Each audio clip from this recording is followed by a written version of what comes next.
Good evening and welcome to the Reel McCoy, your weekly movie podcast. I'm Mephisto and always with me, my hetero life mate, Oh My Feelings. Good evening to you, sir. Good evening, buddy. What is the Reel McCoy podcast? Well, it's very easy. We discuss movies. We send you off to watch a movie. You watch it, come back to us, and we geek out it, dissect it, talk about it endlessly, and try to entertain you along the way. Today we don't have a guest, but it happens. But it is some sort of a special occasion, even though my good friend here, All My Feelings, doesn't consider it a good an occasion. Nope. It is tomorrow is his birthday, so we're not celebrating it. But the more special occasion is we're diving deep into the Tarantino month, and we're celebrating. We're geeking out. We are discussing the ultimate Tarantino movie, his best movie of all of them, I to my knowledge, and it is Pulp Fiction. Pulp Fiction, a very, very special movie.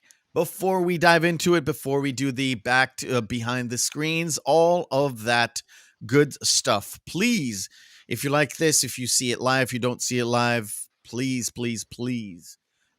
give us some sort of a share to share with your friends. Like, subscribe to the channel as well.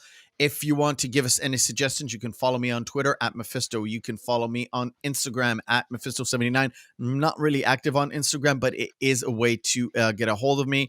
Or if you like to email us, you can email us at the Reel McCoy podcast at gmail.com. Or if you are a Twitch user and you don't like YouTube streaming, you can actually watch us live on Twitch, twitch.tv/The Reel McCoy podcast. That is it for those lower thirds. Pulp Fiction, an amazing movie. We've got something special for you guys at the end.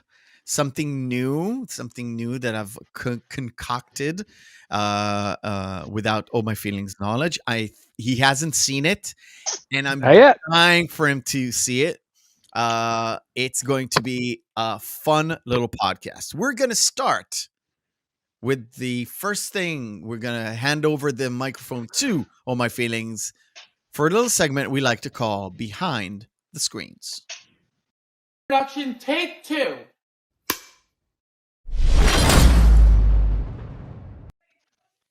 Give us the lowdown, All My Feelings. This is going to be a very long one. Just letting you know. Sure, no problem. To start off, to really discuss the film in general, you know how the film is based off of a 3-part narrative. There are 3 very important stories that are told within the confines of the film, and this is actually an homage that Tarantino had to an Italian anthology called The Black Sabbath. Mm-hmm. It was a very, very, very famous horror anthology. If you haven't seen it, please go watch it. It's amazing. Also, on that same note, the movie was actually originally titled Black Mask. Yes. Do you want to know why? Yeah, of course. Just continue on. Don't let me stop you. Well, because there was actually a very famous hard-boiled detective crime series that was like the old Pulp Fiction books called The Black Mask. Okay. He wanted to pay really good homage to that. Nice. Speaking of older characters, the character of Butch was actually based off of Mike Hammer and Kiss Me Deadly, which is another great old classic. If you have not seen it, please go see it. It's amazing. Yeah, I'll interject at this moment. If people don't know about Tarantino's history, one of his pillars of, I did this because of this, he worked at a video store. Well, I think we talked about it last week. He worked at a video store and he watched a lot of movies. You also used to that's something that kind of reminded me, he used to watch an old TV channel from New York, who was I don't remember the name. I saw a documentary about it. It was they showed a lot of movies that they couldn't show in a theater, not because it was like X-rated or something like that. It was just not profitable. Correct. So a lot of indie movies, a lot of foreign movies, all that stuff. Yep. Yeah, go on. So that's his inspiration. He's very well versed in like movies from around the world.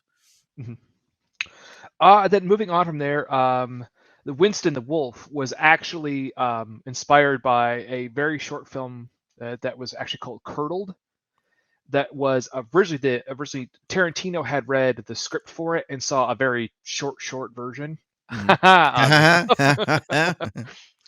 of it, and then he decided to actually back the film after he had watched the short version that was given to him by the film's directors. Nice.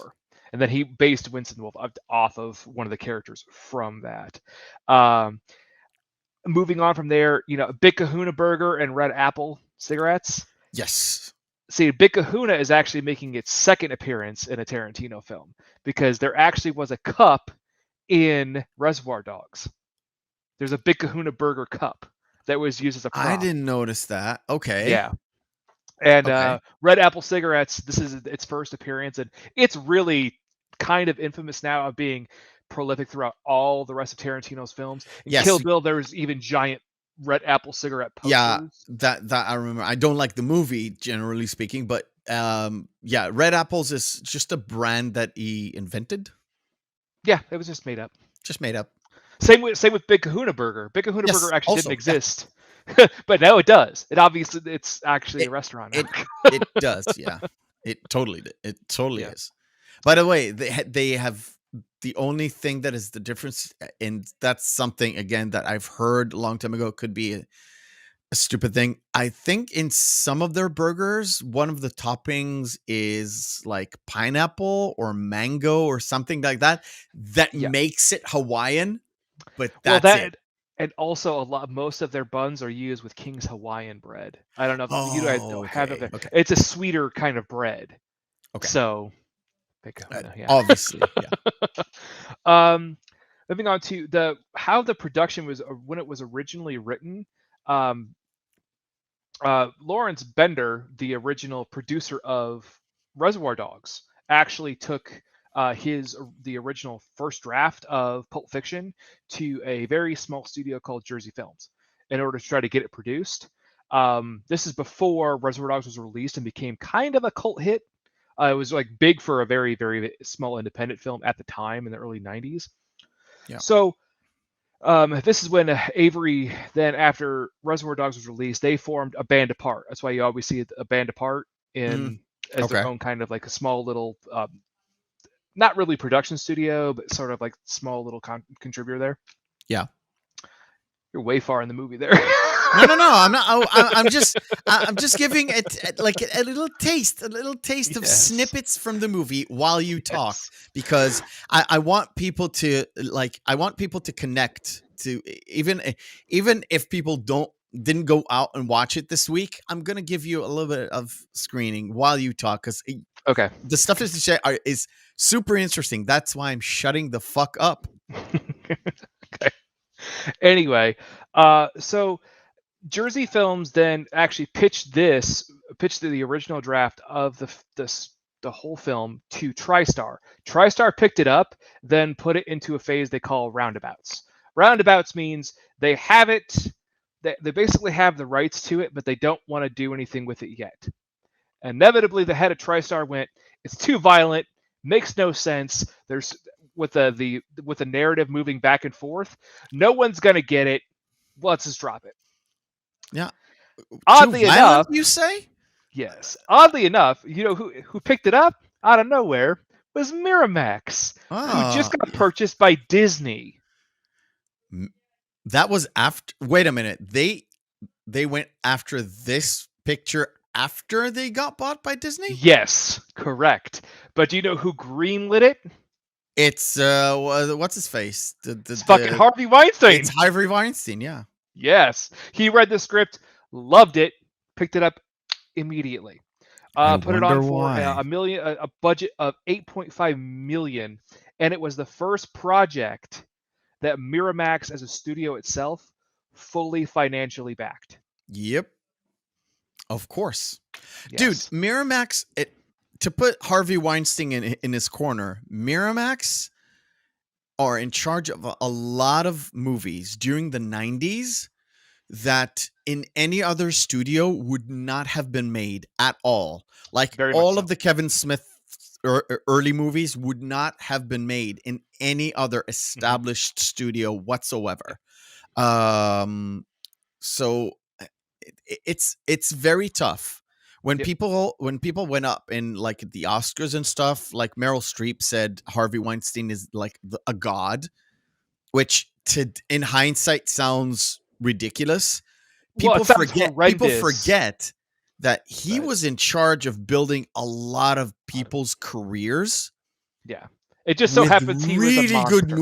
Really good movies. It's just that the other side is just fucking horrible. Yeah. Please continue. So moving on from there again, well, it was an $8.5 million budget for it, but the gross domestic box office on its first release was $213 million. The return on it was gigantic. Yeah.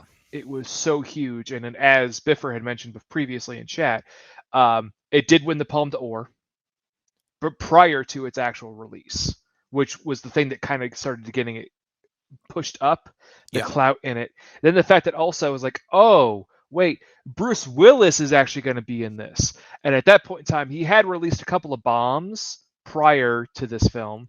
Yeah. Hudson Hawk. Yeah, I know. It's not a couple of bombs, the bomb. The bomb, yes. Yeah.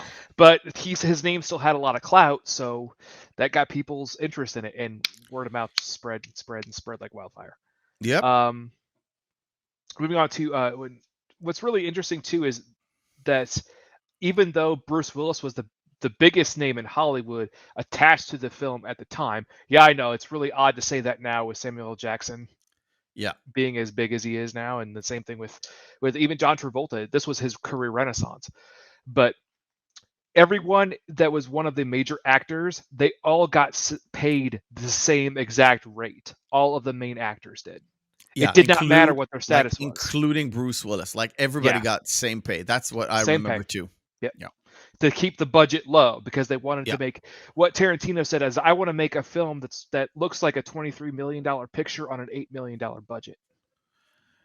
I think they succeeded real well. Like They if you did an look at amazing job. if you look at the places and the sets and the locations, not extravagant.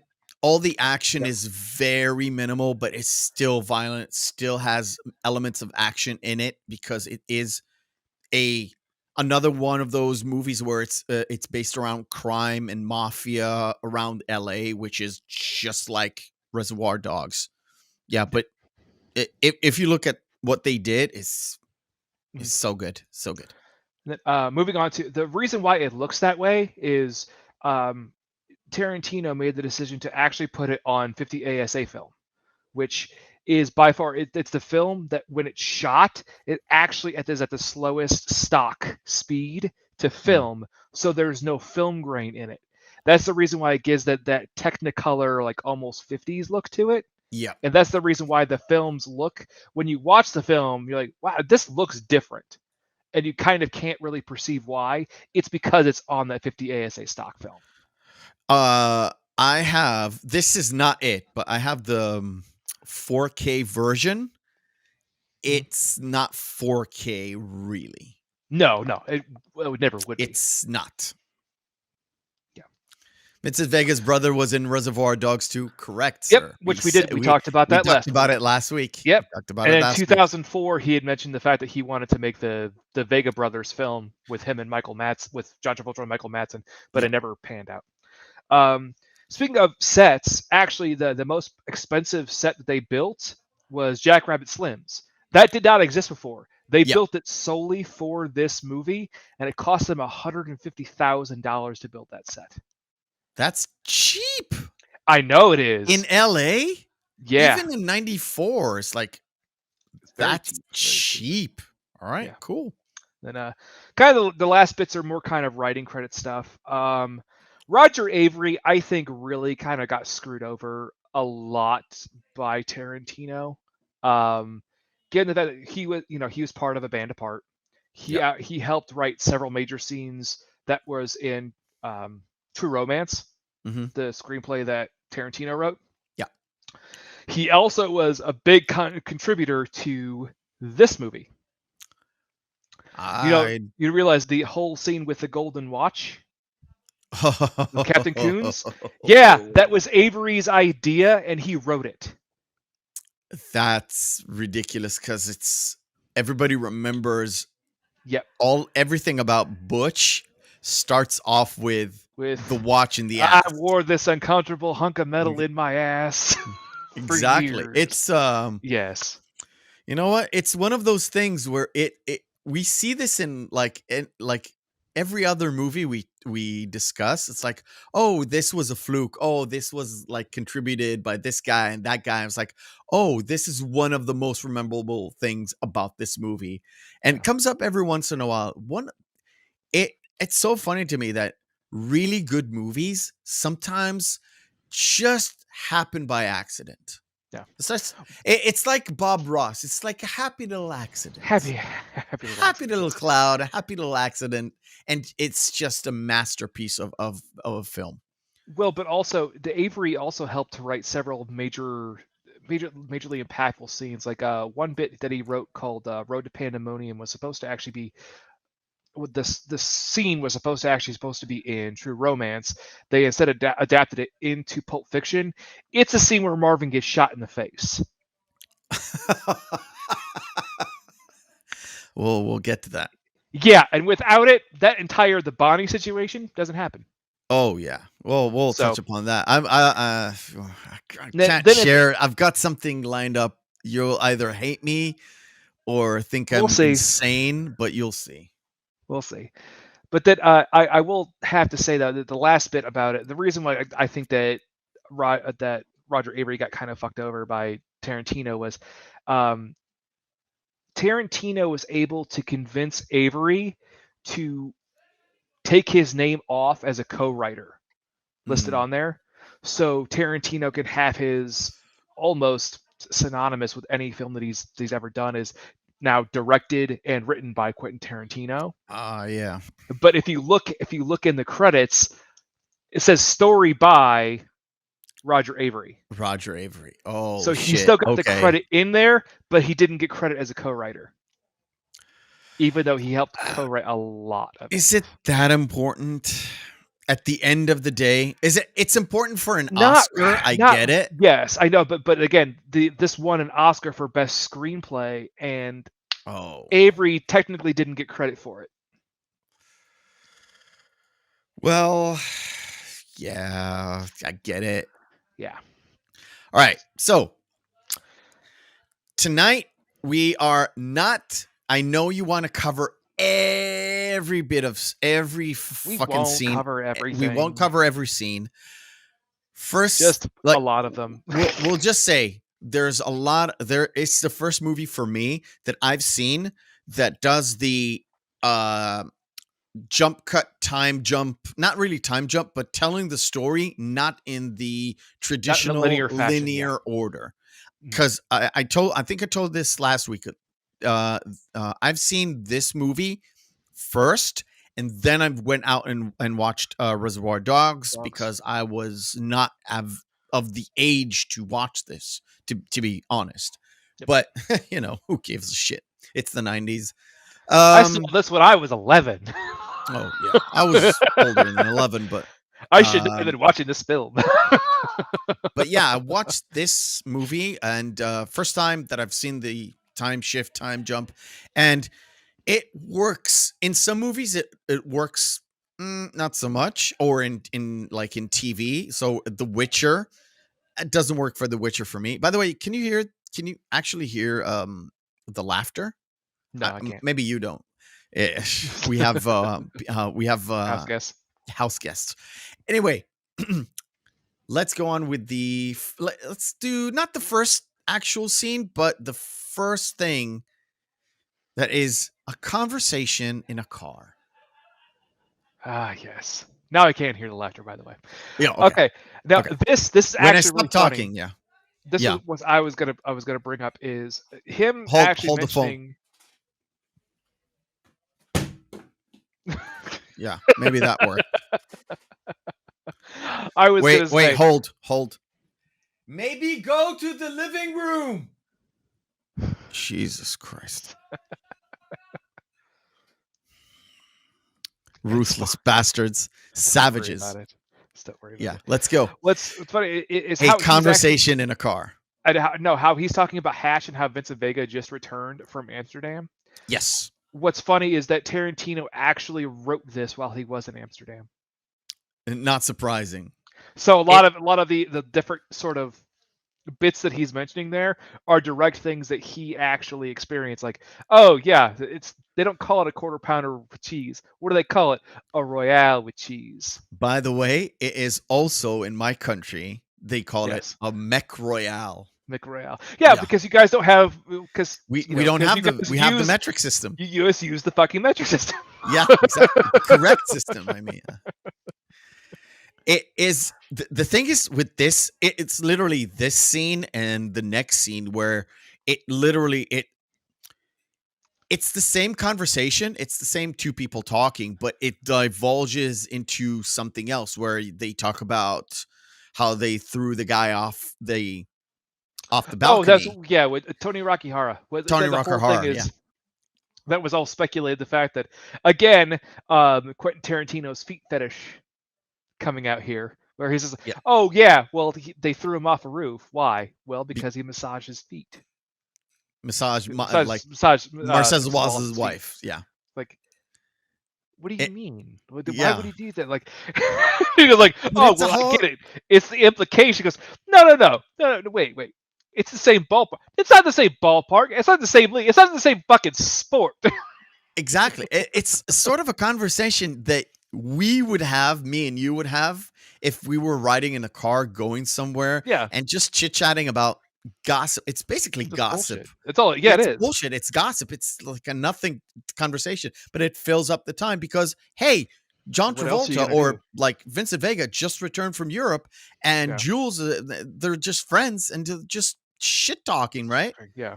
And it's done so well, and they're just and the thing is they're off to do horrendous shit. Thanks. Oh yeah. Yeah. Horrendous shit. It's on the way of doing horrendous shit. It is. I don't think in any movie up to that point you see that. Oh, my camera went off. Don't worry about it. It'll come back. I shit, I look so Just keep ridiculous. going. Just keep going. Yeah. Okay. So it's just it's the first film where you see it just so blatantly obvious that it's I can't even describe it. Well, There we go. there's that just general nonchalance There we go. about It's okay. what they're going to do. So this is just day to day. This is what they have to go through. Yep. Like they know that this is just another job, so it's just like anybody where like two construction workers on a work site. What are they going to do in between when they're driving to another work site? They're going to just shoot the shit, right? Yep. Once they get there, they're going to go to work, but they know it's like, it's just our job. It's what we do. It's the same kind of ambivalence to the wanton violence that lies ahead. Yeah.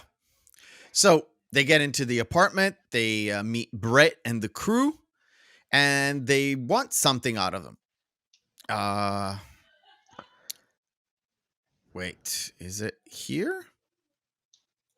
Oh well, it's so hard to It's get the to. case. But it's Yes. the case. It's the case. Yes. I'll set it up so you can watch it. But please, do we even contemplate the case theory? We have to. I don't think so because the case theory is so completely overblown. If anything, like it's even Tarantino and Avery have disproven that. They're like, no, that's not the case at all. Yeah, We because only use the effect of the light glow with it's literally just it's a light bulb in a suitcase that turns on when you open it up. It's battery powered. Like there's Yeah. nothing special about it. They wanted that effect so it has that film effect. We're like, oh, okay, this is something important. It's not Marcellus Wallace's soul. No, if anything, it's always been speculated that it's probably the actual diamonds from the Reservoir Dogs heist. Yes. Now, because I didn't watch Reservoir Dogs at the time, I thought it was just a case of gold. Gold. It yeah, just looks like gold to also, me. that could have been. It could have also be just that. Another thing that one of the things about the theory, we can lay out the theory right now, but the theory is it's Marcellus Wallace's soul that he sold to the devil, and now he gets it back because of reasons. Just a very, very minute gist. A lot of clues is nobody can get killed while having the case, and the case's number to open it is 666. All that contributing factors to that particular theory. Yeah, but to me, watching this for the first time, and until I heard that theory, it was like, yeah, it's just gold. Cool. Even at the scene in the coffee shop, the guy, Tim Roth's character, says, is that what I think it is? Yeah, it's beautiful. Pumpkin or Ringo says, yeah, Ringo, I think Ringo. It is. Which, he only calls him Ringo because of the British accent. We actually never get Tim Roth's character's actual real name. Yeah, because he's or Amanda Palmer's character. Yeah, we get her name. Her name's Yolanda. Oh, Yolanda. Right, yeah. That's right. Or Honey Bunny, whatever you want to call her. I told you I know way too much about this fucking movie. But to me, Amanda Palmer is just that crazy bitch. Yes. Well, tell that bitch be cool. Be cool. Yeah. Be cool, Honey Bunny. Yeah. Well, but anyway, no, but yeah. The case, especially when if it was supposed to be Marcellus Wallace's soul, why would some random 2-bit thief understand viewing the manifestation of a human soul? Is that what I think it is? No, it's obviously something worth monetary, actual monetary value. It's not something like some transubstantiation bullshit. Yeah, I know. Again, like I said, that's where that theory nice, completely falls apart. Where had Pumpkin or Ringo actually said something like, "What the hell is that?" It could land some kind of credit to the Yeah, Marcellus Wallace soul. because he knew what it is. He knew what it Then is. Yeah, it's like it's obviously something worth a lot of fucking money. So it's obviously gold or it's diamonds or and, something. and just to close out the theory situation, Tarantino said, "No, it's not that. Let's move on." So we're gonna move on. Yeah. Yeah. All right. Anyway, let's discuss. so I know we're not going to discuss every scene, but the next scene is the red apple scene where you see Butch getting instructions. Oh, we're not going to go over like Samuel Jackson's tour de force performance in his conversation with Brett. Oh, you know what? Let's do that before we jump have into to. Yeah, you have to. Same thing. It's like, oh, well, you know, my girlfriend's a vegetarian, so she won't let me eat a burger. Do you mind if I have a bite of your tasty burger? Yeah. Where'd you get it from? It's the Big Kahuna Burger. Big Kahuna Burger. That is a tasty burger. Do you mind if I have some of your tasty beverage to wash this down? And you see, I'm trying to get to the right shot, but it's like the meme shot of him drinking the cup. Yeah. I don't know what it is. It's so haunting when it's in his face. Because he's supposed to have that menacing look on his face, and it's like, hey, you've taken something. I'm taking something from you, and this is how this relationship is actually gonna go. Like, no, you fucked up. You know it. I'm taking everything from you, and every little clue sets up to that. And then the big setup where he just he shoots his friend. Yeah, what? he shoots. What? Say what again? Say what again? and he's like, oh, he shoots his friend on the couch. He's like, oh, did I break your concentration? Oh, allow me to retort. And he goes into this spiel where he goes like, oh, why are you trying to fuck my boss? Wallace look like? And he's like, does he look like a bitch? Yeah, exactly. And it was like, Brett doesn't understand where the guy's going, like where Jules is going to, but we already know where Jules is going to. Yeah, he's dead. There's no way he's living. We know he's dead. Yeah. Before even he shoots, because the first shot that he takes for Brett, just because of the what thing, he's like, nah, this dude is not leaving there with unscathed. Besides, his friend in the couch is dead also. So yeah. Just no. They've already murdered your friend. Like, yeah. And it's now Ezekiel 25:17. The passage that Jules is reading is not from the Bible, one for one. I don't know if you know that or not. No, it's me as the resident Jew who knows everything there is to know about the Bible. Yeah. No. There's a minor differences because of the King James translation. Yeah. If you go to if I open up my Bible and try to read that particular passage, it somewhat says that thing, but not really. Not really. There is the shadow of shadow of death, the valley of shadow of death. Yes, there is the shepherd. Yes. Not particularly in that order. So it's the King James version. Does it matter? No, it doesn't. Is it a cool thing to say before you cap somebody's ass? It's like, yeah. Oh, yeah. I just thought it was a really cool thing before I bust a cap somebody's ass. It's like literally, it's the only thing that anybody says before it gets whacked, other than have you ever danced with the devil in the pale moonlight? Yeah. Yeah, it's a memorable actual line. One and one for me. It's 1 and 1 for me. But yeah, we get after this, after they take out Brett, you don't see the continuation of that particular scene until later on. Again, we see the jump cuts. They go back to basically the end of that day.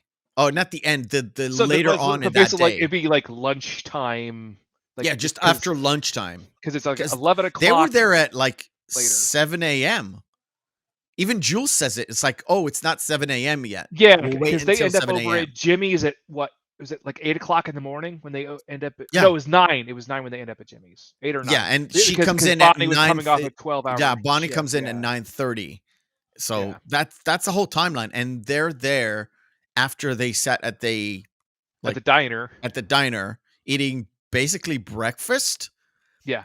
And then going to Marcellus's place, or one of them. Or the bar, yeah. Yeah. Which I find funny too is there's a couple of lines that are like old school riffs on scat. Scat. Not poop, but like, scat is like yeah. But Okay. like jazz scat where they would make up like same thing with like Cockney where they would make up words to rhyme with other words. As the same thing where because Jules says the line, well, my name's Pitt because I don't give a shit. Yeah. And the line with Brett. And this line here where when they walk in, Yeah. the bartender is laughing at Vincent Vega's character, well, Vincent Vega, and they're talking about how he's going to go on that dinner with Mia Wallace, Marcellus Wallace's wife, later on. If you think about it, Vincent Vega had a really, really, really fucked up day. Oh, he had the most fucked up day. 24 hours. The most fucked up 24 hours ever, which ended up with Bruce Willis killing him over a fucking Pop-Tart. Which would be that's actually would be the next day though. So it wasn't the same 24 hours starting this day, ending up in the morning after. Yeah. With him being. But anyway, no, the bartender there goes, yeah, because my name's Paul and I don't care about. And y'all. It's between y'all. Yeah. And my name's Paul and it's between y'all. Yeah, I like it. Again, we said the packet of red apples. That's where it got mentioned. And no, they even made like a packet of cigarettes, just one, because it's just barely in half a second. You don't even see it really up close. But that's the brand that was like, let's just make up something and just keep going in my universe, in my MCU of whatever. Well, they actually do call it. They refer to it as the Tarantino verse. Yeah, I know it's retarded. It's retarded. Yes, it's a stupid name. But we're gonna move forward. The only thing that's important in that scene now is the conversation between Butch and Marcellus, where he goes, when you throw the fight, what's going to happen is you're going to feel that sting. That's pride. Yeah. Fucking with you. Fuck pride. Yeah.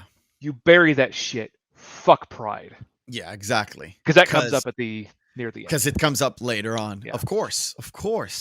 Everything. I want to stop. Everything that is written in the script, everything that is said, I don't know. Maybe some of it was ad-libbed, maybe not. I think that most actors in Tarantino movies do stick to the script. And if there's a need of a change because Tarantino wanted that change, he changes it and they redo the scene and then put it into the script again. Something like there's that process. But because there's not a lot of ad lib. A lot of words are very measured and very deliberate. Yeah. Well, and most of it too is it's all in itself is self-referential, where everything is repeating itself in its own way, where it's not redundant. It's just making sure the fact that you are aware of the fact that this is tied to this over and over and over again. Because he doesn't want to do like a flashback at the like close to the end. I'm going to give you a flashback of remember where they said this. Yeah.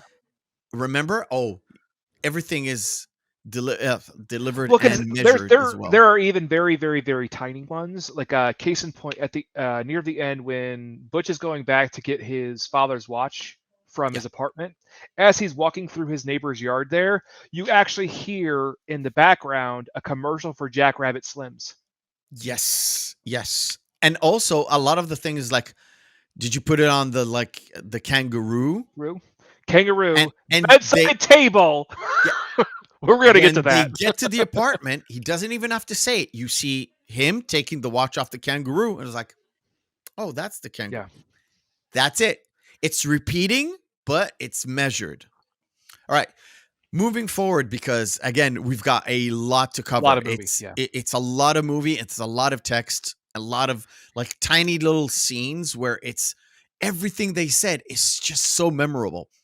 Now, it goes into the Vincent Vega and Mia story, where it's that particular day, but later on at night, where first of all he stops at the heroin dealer because they have to Yes. show the heroin dealer because he goes back to him at the end of the night. That's Lance, and then his wife is That's Lance. Jody. His wife is Jody. It's Eric And- Stoltz and Yep. not Arquette. Patricia. It's Rosanna Arquette. Rosanna Patricia Arquette, yeah, is sorry. True Romance. No, because oddly enough, the other Arquette brother, who is now a lady, because they transitioned a long time ago. The person with the hand cannon in the scene that nearly kills Jules and Vincent later, that's also another Arquette sibling who transitioned in the early 2000s. He was an Arquette. He was there for like, it's you die, you motherfuckers, die. Yep. Oh shit, boom. Yeah. Okay, I didn't know he was an Arquette. Like, blew my head. Okay. Then, No. then also the person that's smoking pot throughout that entire scene, her name's Trudy. Trudy? Yeah, Yeah. doesn't matter. She's like the Irish girl. But she's what's like what, the later when we get to the later scene in the Mia stuff, like that her Anyway, acting in that is so fucking perfect. But actually, what's really funny just about Judy. Yeah. Sorry, no, not Judy. Jody. Her name is Jody. She was originally Pam Grier actually read for that role, but Tarantino went, no, there's no way audiences are going to believe that little Lance is screaming and yelling at Pam Grier. That's right. And I wouldn't have believed it. No, given her reading of that role, that's the reason why she got the main role in Jackie Brown. Nice. Anyway, he goes to his dealer, shoots up there, then drives high on heroin. Where it's like, oh yeah, you might nod off. And he is still how. Now Vincent Vega and Mia Wallace are two halves of a side. He is the downer because it's heroin, but she's the upper because it's the cocaine. And the meeting between those two manifests itself into her going into overdose. But first, because basically what she did was she just did a speedball. That's what killed John Belushi. Yes, exactly. Because she had the cocaine at the That's restaurant. what also killed River Phoenix. Yes, also. Yeah. And then of a massive hit of heroin as a snorter rather than shooting it up. It's fucking insane. Anyway, so he gets to her place. He's pretty out of it, but by the time they drive to the place, he's coming out of it, and they're having a reasonable conversation. First of all, they have the conversation here where she does like the don't be a square. Yeah, exactly. But before that, when they're leaving, we mentioned Tarantino's penchant for a foot fetish. There is a giant up-screen shot on Uma Thurman's feet as she's walking out of the bathroom barefoot, and she stops, then kicks up one of her heels so you can see the whole sole of her left foot. Yeah. And she goes, "Okay, let's go." What was the point in that? Pure voyeurism. 100% voyeurism. Yep. I guess. Anyway, back to the car scene. I don't know if you have ever experienced any one of these old like 50s style retro diners they tried to bring up. Like this kind of shit was like really big in the United States in the late 80s, early 90s. There was actually a place in my parents' hometown that we used to go to on Friday nights that was exactly like this, called Shaboom's. Seriously, it was like it had the black and white checkered floors. Every single one of the booths was looked like old bucket, like the big old bucket seats from old Cadillacs and stuff. And they had the little old like jukeboxes on the side where you could put in a quarter and play a song and stuff. Basically like that. Jackrabbit Slims, but but more, smaller. Yeah, smaller. Yeah. That's actually. It was kind of I really like thing in the late 80s, early 90s. The good thing is I personally really like, in terms of decorum and how things look, I like the 50s look. Oh, the aesthetic, the aesthetic of it, yeah. And Mrs. Meth loves them too, especially the way the cars look. So it's a fun little thing to do. Now we're gonna get to this, the $5 shake. $5 shake. What's so important about the $5 shake? Well, given the amount of money that they were paying for things at that time, you can understand that this is not taking place even in the early 90s. This is supposed to be taking place probably I would say in the late 70s, maybe early 80s. You think? With how much things are actually priced. Because the movie itself? Yeah. Yes. Hello. Good night. Good night. Good night.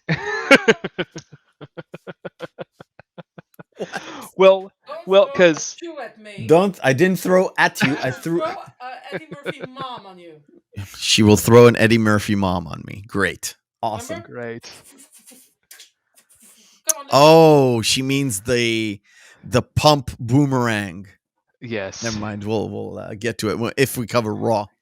Yeah. Good night, Seattle. Good night, Seattle. I love you. Well, it was more given the fact that when Butch's character bought a pack of cigarettes from a bar, by the way, it was only 99 cents from a bar, which would charge you an outrageous markup. So that pack of cigarettes was probably only maybe $50 at a gas station. 50 cents. 50 cents. Sorry, 50 cents. Sorry. They're getting to the point where they're going to be $50. It's fine. All right. So the $5 shake, it's outrageous, just outrageously priced. There's nothing special about that particular thing. Yes. Only to have like a point of conversation. Yeah. By the time that point ends, and until they start to talk about the gossip that Vincent just had to ask, they had that long, quiet. It seems longer than it is. Yes, but it's very long, quiet pause, especially in the middle of a film. That's why I love the bravery of actually not bravery, but you know what I mean. The actual just wherewithal to show the fact that people can actually have an uncomfortable silence in a film and have it work, because that's the last thing you want in a television series or a film. Actual uncomfortable silences and dialogue. Yeah, because there's no like action, a radio dead someone air. needs to be talking. Yeah, because there has to be talking, constant chitter chatter. Or it's either action that you see on screen or chitter chatter, but it just goes from him to her to him to her, and it's quiet. You only hear the background music and the sounds of the people eating. That's it. And it's fabulous. Now, well, then again, it's also setting up the growth even in their relationship in that very small time frame where they are just getting to know each other. Yeah. Where even Mia says, don't you hate that uncomfortable silences? And Vincent says, well, don't feel bad. We're just getting to know each other. Absolutely. It's like a first date. Yeah. But Mia says, why did we always have to feel like we have to fill it just constant chatter, just non-consequential bullshit. We have to just keep talking. Yeah. I mean, well, I'm not going to elaborate on that. We'll touch upon one little tiny scene, and we'll go on to our first segment. We have to finish the rest of this one real quick, because this scene's actually very, very important. No, this is the teeny tiny scene I'm talking about. Oh, yeah. The dance. No, now, but why the dance? Well, first off, their waiter was Steve Buscemi. Yes. Was Buddy Holly. Yeah. Yes. And also, it's setting up the whole inevitable downfall of Mia when she takes the heroin, and then obviously it's she went to powder her nose at the. Yes, which also again is another sign of the times, because it was so prevalent at that point in time where no one was batting an eye that she was doing a line of coke in the bathroom. Yeah, none of the girls there didn't care. They were all in their makeup or doing something else, and nobody gave a shit because it was so. Yeah. It's more of an 80s thing, not a 70s thing. Coke was big in the big 80s. in the bigger. Big. It was starting to get big in the late 70s, and then it got huge in the 80s, all the way up to the Yep. late 80s. But anyway, moving on. The conversation they have when they get back of him explaining the fact of like, well, did you think of something interesting to say? He's like, yeah, actually, but you seem like a nice person. I don't want to offend you. And that immediately triggers her where she goes, oh no, now you have to tell me what it is. Yeah. And it's the same goes for her when she tells the story about the pilot and she says something about jokes, and it's like, the you jokes. have Like, I to can't tell tell me you the about joke, a joke because we've set it up too much. I can't set tell it you up. it now. Yeah. And it'll be awful, even though it could have been the funniest joke ever. But we talked it up so much. Yeah, I know. She goes, well, I'm not going to laugh. And she says, well, that's what I'm afraid of, Vince. Goes, that's not what I meant. Yeah. Dance scene. Yes. Now, I'm not going to go over everything. I just want to ask a question. Do you think, in your opinion, is the dance scene there because of John Travolta? Not because John Travolta wanted to do it. Is it there because they could utilize John Travolta? Or it was there in the beginning, it's just that John Travolta fit this role? I think really this was tied in as it could have been an homage to Saturday Night Fever, John Travolta's like really last big hit. Or wait, no, was it Grease? Grease came out after this, so Grease was actually technically his last big hit. But I really don't think so. I think this was actually just supposed to be another play on the relationship building between Vincent and Mia, and how at the end there they understood that they were actually attracted to each other, and they both knew that this could cause some real problems, so stop. Yeah. Okay, let's do this. We'll do this. We'll set up this. Oh, sorry. Of course. I've set everything up and then it fucks up. First segment of the night. It is, of course, our favorite, Missing Marquee.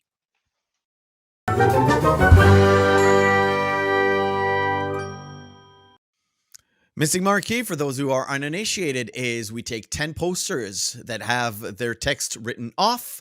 We put them on screen for you guys in the chat and for Oh My Feelings to guess.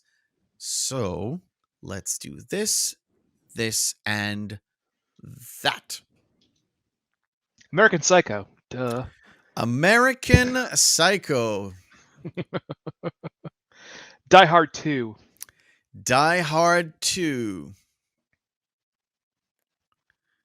Goes from easy to rough. Fantastic movie, by the way. Yes, and I am drawing a blank. You want me to punch in? No, I see that's that's Ed Harris. That's Alec Harris. Baldwin. Yes. Al Pacino. Jack Lemmon. Nope, drawn a blank. Drawn a blank. Chat will give you Biffer. 5 more seconds. I know that it is the chat is always a little bit too laggy, but I cannot help it. No idea. Even Biffer has no idea. So this is Glenn Ross. Glenn Ross. Okay. Hot Tub Time Machine. Hot Tub Time Machine.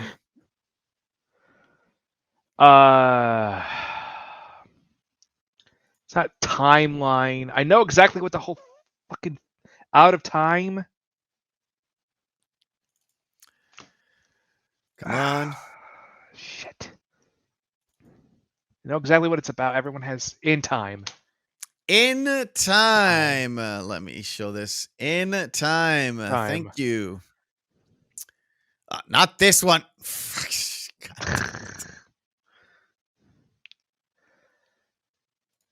Oh, shit. This was an awful movie. I love this movie so much. I love this movie. I can't remember the Directed name by of it. Luc Besson. It is Yeah. Lucy. Lucy. Yeah, I know it's a female name. Just couldn't remember the name of it. That's it's Rocky Part 2. That is Rocky. 2. Nope. Rocky 3? Rocky 3. Okay. Serpico. Serpico. Titanic. Titanic. We're blitzing today. Oh, shit. Stomped. You got this. You got this. Something with the replicants, and I can't remember the name of it. Bingo, bango, chat has you original beat. Westworld. Oh, not that. Fucking. God damn it. Westworld. Scarlet is so hot is good, Yes, but yes, it that's is true. the Westworld. original. Okay, the original Westworld. Okay. Beautiful. All right, that's the end. And Cool. Quick look at and that one real easy. quick. Yeah, dude. Well, I knew.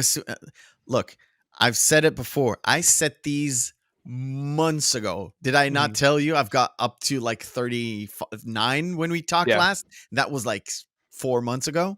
Yeah. I have now till 45. So I'm good. And it's random, like super random. Okay. So Mia and Vincent go back in the house. Yes, I'm going to push it a little bit further out. I'm just going to put up a picture and just talk. They go in. Vincent goes again to the bathroom. Something will come up later and later and later. Yes. Goes to the bathroom. She's wearing his coat. She finds the baggie of heroin that he got. Mhm. Does a bump. Goes into overdose mode. Thinking that it's coke. Side note too, the Urge Overkill song, the song that's playing in the background, Yeah, actually broke the Billboard Top 50 when the movie came out nice. because of it was such an obscure song, like such an obscure song, but yeah, it broke the Billboard Top 50, and because it should have. Yeah. So they go to Lance's house. And Lance's, as we talked about cereal last week, look what cereal Lance is eating when he calls. Oh shit. I really have to. Oh, dude. He's eating Fruit Brute. He's eating Fruit Brute like Tim Roth's character. Nice. Mm-hmm. Nice. They're talking about that in I'm gonna get to that specific. And oddly enough, they hadn't brought back those old General Mills cereals yet, so them actually having that box of Fruit Brute had been discontinued for years when they filmed this. To be fair, if you didn't even know that was a thing, you could have just it's just a brand that they've invented for the movie, right? So hard to get to that specific spot. Well, we'll deal with this. So they have that needle of adrenaline. By the way, if you do this for real, you will kill a motherfucker. Oh yeah, you will kill a motherfucker. Because yes, you can like put like I think it's atropine, not atropine, epinephrine. Epinephrine. Anyway, if you use that substance into the heart, yes, you can jumpstart the heart when it's like overdose. Are you saying it's like Motley Crue? You could kickstart my heart? Yes, sir. Yes, sir. I love you. I love you so much. You need to do that, but you don't have to stab through the middle breastplate. You can go through. There's a place here between the ribs where they actually do that. It is a big needle and it does go into your heart, but not all the way in. It's just the the muscle around it. Mhm. It's stupid. I know it's Yeah. dumb. I know it's But dumb. also, notice But that it how makes I'm it makes for a fucking great like scene. sequence. Yes. Like the sequence of events where Lance is explaining to him how to do it. It's like, oh, it's a stabbing motion. Wait, you mean I have to stab her 3 times? No, just the No, once. You just have to stab just really hard. one. The whole situation that it happens from this to this to this is like, this is so fucked up. This is messed up beyond Yep. anything. Well, but also, do you notice that Trudy, the girl in the background, Yeah, she's yeah, still yeah. there, and the fact that like she is not, she's completely non-phased by this, which And I love. That actress's portrayal of this, where she's just sitting there just smoking a bong, just like, yeah, it's so oh, this is fucked up. nonchalant. Yeah, it's like it's so nonchalant. And when everything happens and she suddenly is like bing awake, and Trudy goes like, "Oh, this is fucking trippy." That It's was like, fucking you are trippy. stoned as a motherfucker. Well, that is Oh my it was god. Vincent looks over at me and goes, "If you're okay, say something." Something. Something. It's those little things. It's like in The Big Lebowski. It's not the whole thing. It's those amalgamation of little lines that they put in, Yeah. that all the little tiny bits of things that you would normally think, well, this is not funny, but at the moment, in the moment, it's goddamn hilarious, and it's Well, that not a fucking funny movie. no, and that there's also all of the world building that's done even in this scene, because it even sets up Marcellus Wallace as a very, very dangerous character. Like, we're aware of the fact that he's dangerous because obviously he has Vincent and Jules who killed people at the very beginning of the movie for him. But when Vince gets to Lance's house, the first thing he says is like, "Do you know who that woman is? That's Marcellus Wallace's wife. If I don't get her okay, I'm a grease spot." That's verbatim what he Yeah, says. He goes, and you know, when I'm pressured, I'm gonna have to tell Marcellus that you didn't help me yeah, save and her. that kind You of let her die on your lawn. yeah, and that kind of strong arms Lance, and Lance is pretty smart to know who Marcellus Marcellus Wallace Wallace is. is. So yeah, so Oh, like he, that world building there, where this kind of heroin dealer. I don't know if he's a big time heroin dealer or not. He seems like he's kind of prolific, at least a little bit, because he's mentioning like he has some kind of clientele. yeah, But anyway, no, just the fact that he's like, oh shit, if I don't help, I'm fucked. Like I'm yeah, gonna get killed. yeah. So they go out to the house. I want to. We did touch upon that joke Yes, the Fox Force from 5. the Fox Yes. 5. She tells him the joke. The joke is, not funny, Yeah. but in the moment, in that situation where it's so fucking fucked up, So. he has that grin, and then Well, no, she he even turns around. chuckles. He Yeah, goes, even like he has that grin, he chuckles. She turns around, she goes out to the house, and again, it's really hard then to he's pinpoint the exact spot. And he was blows like, a kiss. Yep. and he acknowledges that it was an experience, to say the least. It was an experience. Yep. And the kiss is not "I love you" kiss. It's like, "Oh, you're a cool chick," because he knows she. And they even talk about it. She said, he says, "Just don't tell like Marcellus." And she says, "If She I goes, oh tell no, Marcellus, I'm just as dead as you are." as you are. Yeah. Yeah, Actually, no, Bifford, that's a good point. yeah, How it sounds like it's a Kill Bill femme fatale team. That was Fox Force 5's entire premise, was that each one of them had that certain set of skills. yeah. And it So, could have been it. I never heard of it, but it could have been his like Charlie's Angels. inspiration of making that Lethal Five, which Oh are the yeah, Lethal Five that are the under it's the the Deadly Viper Bill Assassination boss. Squad. Yeah. Yeah, Yep. it's sort of that.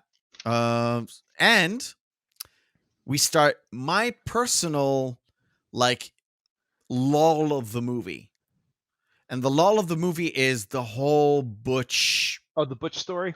The Butch storyline for me is going from high to a little bit low. It's not bad. It's good, but there's parts of it that I still don't really like. So His girlfriend, Fabian. Yeah. Fabian, I just don't like it. It's not bad. It's just there are certain Well, things that she tells him that is just. But it's a before little bit off-putting. Fabian, But before Fabian, we have the scene we with young have Butch this and Captain Coons. Captain Coons, Yes. where they set up the whole Butch storyline is basically this scene sets up the motivation for most of what happens with Butch, because Butch wouldn't go after that watch If it if wasn't for the importance. it wasn't for this particular scene where they had the hunk of metal up his ass for 5 years and then another couple of years up this guy's ass. Well, So, no. The fact that it goes back to his great grandfather, yeah, because his great it's grandfather bought it at a dime store before he went off to Paris in World War One. exactly. And he is, oddly enough, he's the only one out of that lineup until Butch that isn't going to die in a war. Yeah. Exactly. Which, Exactly. at a certain point, you have to think that, hey, maybe the luck has worn off of this wristwatch, because I don't know, my grandfather and my father both died in war, so maybe I don't want to wear it. I'll put it in a coffee can like my great grandfather did. So we get that, and it's sort of a fever dream. So he snaps up and he's behind the ring before he's getting ready to go fight. He's right before he goes out to the fight, and it cuts to the end of the fight where Butch was supposed to take a dive, yeah, but he didn't. He fought his absolute heart out, and he well, won. not only that, he killed the other guy. Yeah, he killed the other guy. So like he beat him to death. Yeah. How would they even let? I don't care what.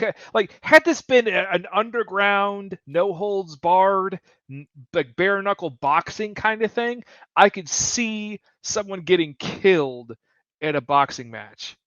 This was actually sanctioned by. They mentioned it on the radio, and it was like a sanctioned boxing No, it's match. by the WBC, like the world, like actually professional boxing sanctioned this match, and they let somebody die. Yeah. Now I'm gonna move forward to this again. Yes, Esmeralda Villalobos, not my favorite character in the world. I just didn't see. There's a lot of in the whole Butch storyline, a lot of dialogue to me served almost no purpose. But all it does, it gives you sort of like a background story on Butch. You got Esmeralda Villalobos, who is super fascinated with death. She's very much fascinated with death because she wants to know how it feels like to kill a man with your bare hands. Well, and he says, well, give me a cigarette and I'll tell you. Yeah. And as soon as he takes a cigarette, he takes a drag off and he goes, well, how do I feel about it? I don't feel the least bit bad about it. Exactly. Ambivalent. And that is, if you look at all the male characters who commit actual violence, they're ambivalent to it. They're not reveling in the fact, nor do they regret their actions. It's just like they know that this is just a matter of course. This is what they had to do to keep on going. That's it. It's the same with Jules, same with Vincent, same with Butch, and to a matter of fact, Zed and not with Zed. Not with Zed and Maynard, because Zed and Maynard revel in it. They're sadists. Oh, you know what? You're right. Because there was a difference there, but in their violence, I thought the main characters and their violence and their general ambivalence to it. It's just something they had to do to survive to keep going forward. Yeah. But I like the fact that when he's like, "What's your name, Esmeralda Villalobos?" It's like, "What's your name, Butch? What does it mean?" Well, like American honey. Names don't mean shit. Yeah. It's the most American line I could think of that Tarantino put in this movie. I don't know what it is. Now, again, Fabian, who Now, like what I was gonna didn't say, understand for a one long time. No, I didn't understand for a long time why a woman wants a big fat belly. Billy, the After potbelly I had talk. my kids, We're I know we're gonna exactly why. we're gonna get to that. Just 1 second. I No was gonna worries. mention Go the ahead. last thing about Esmeralda Villalobos is that last conversation.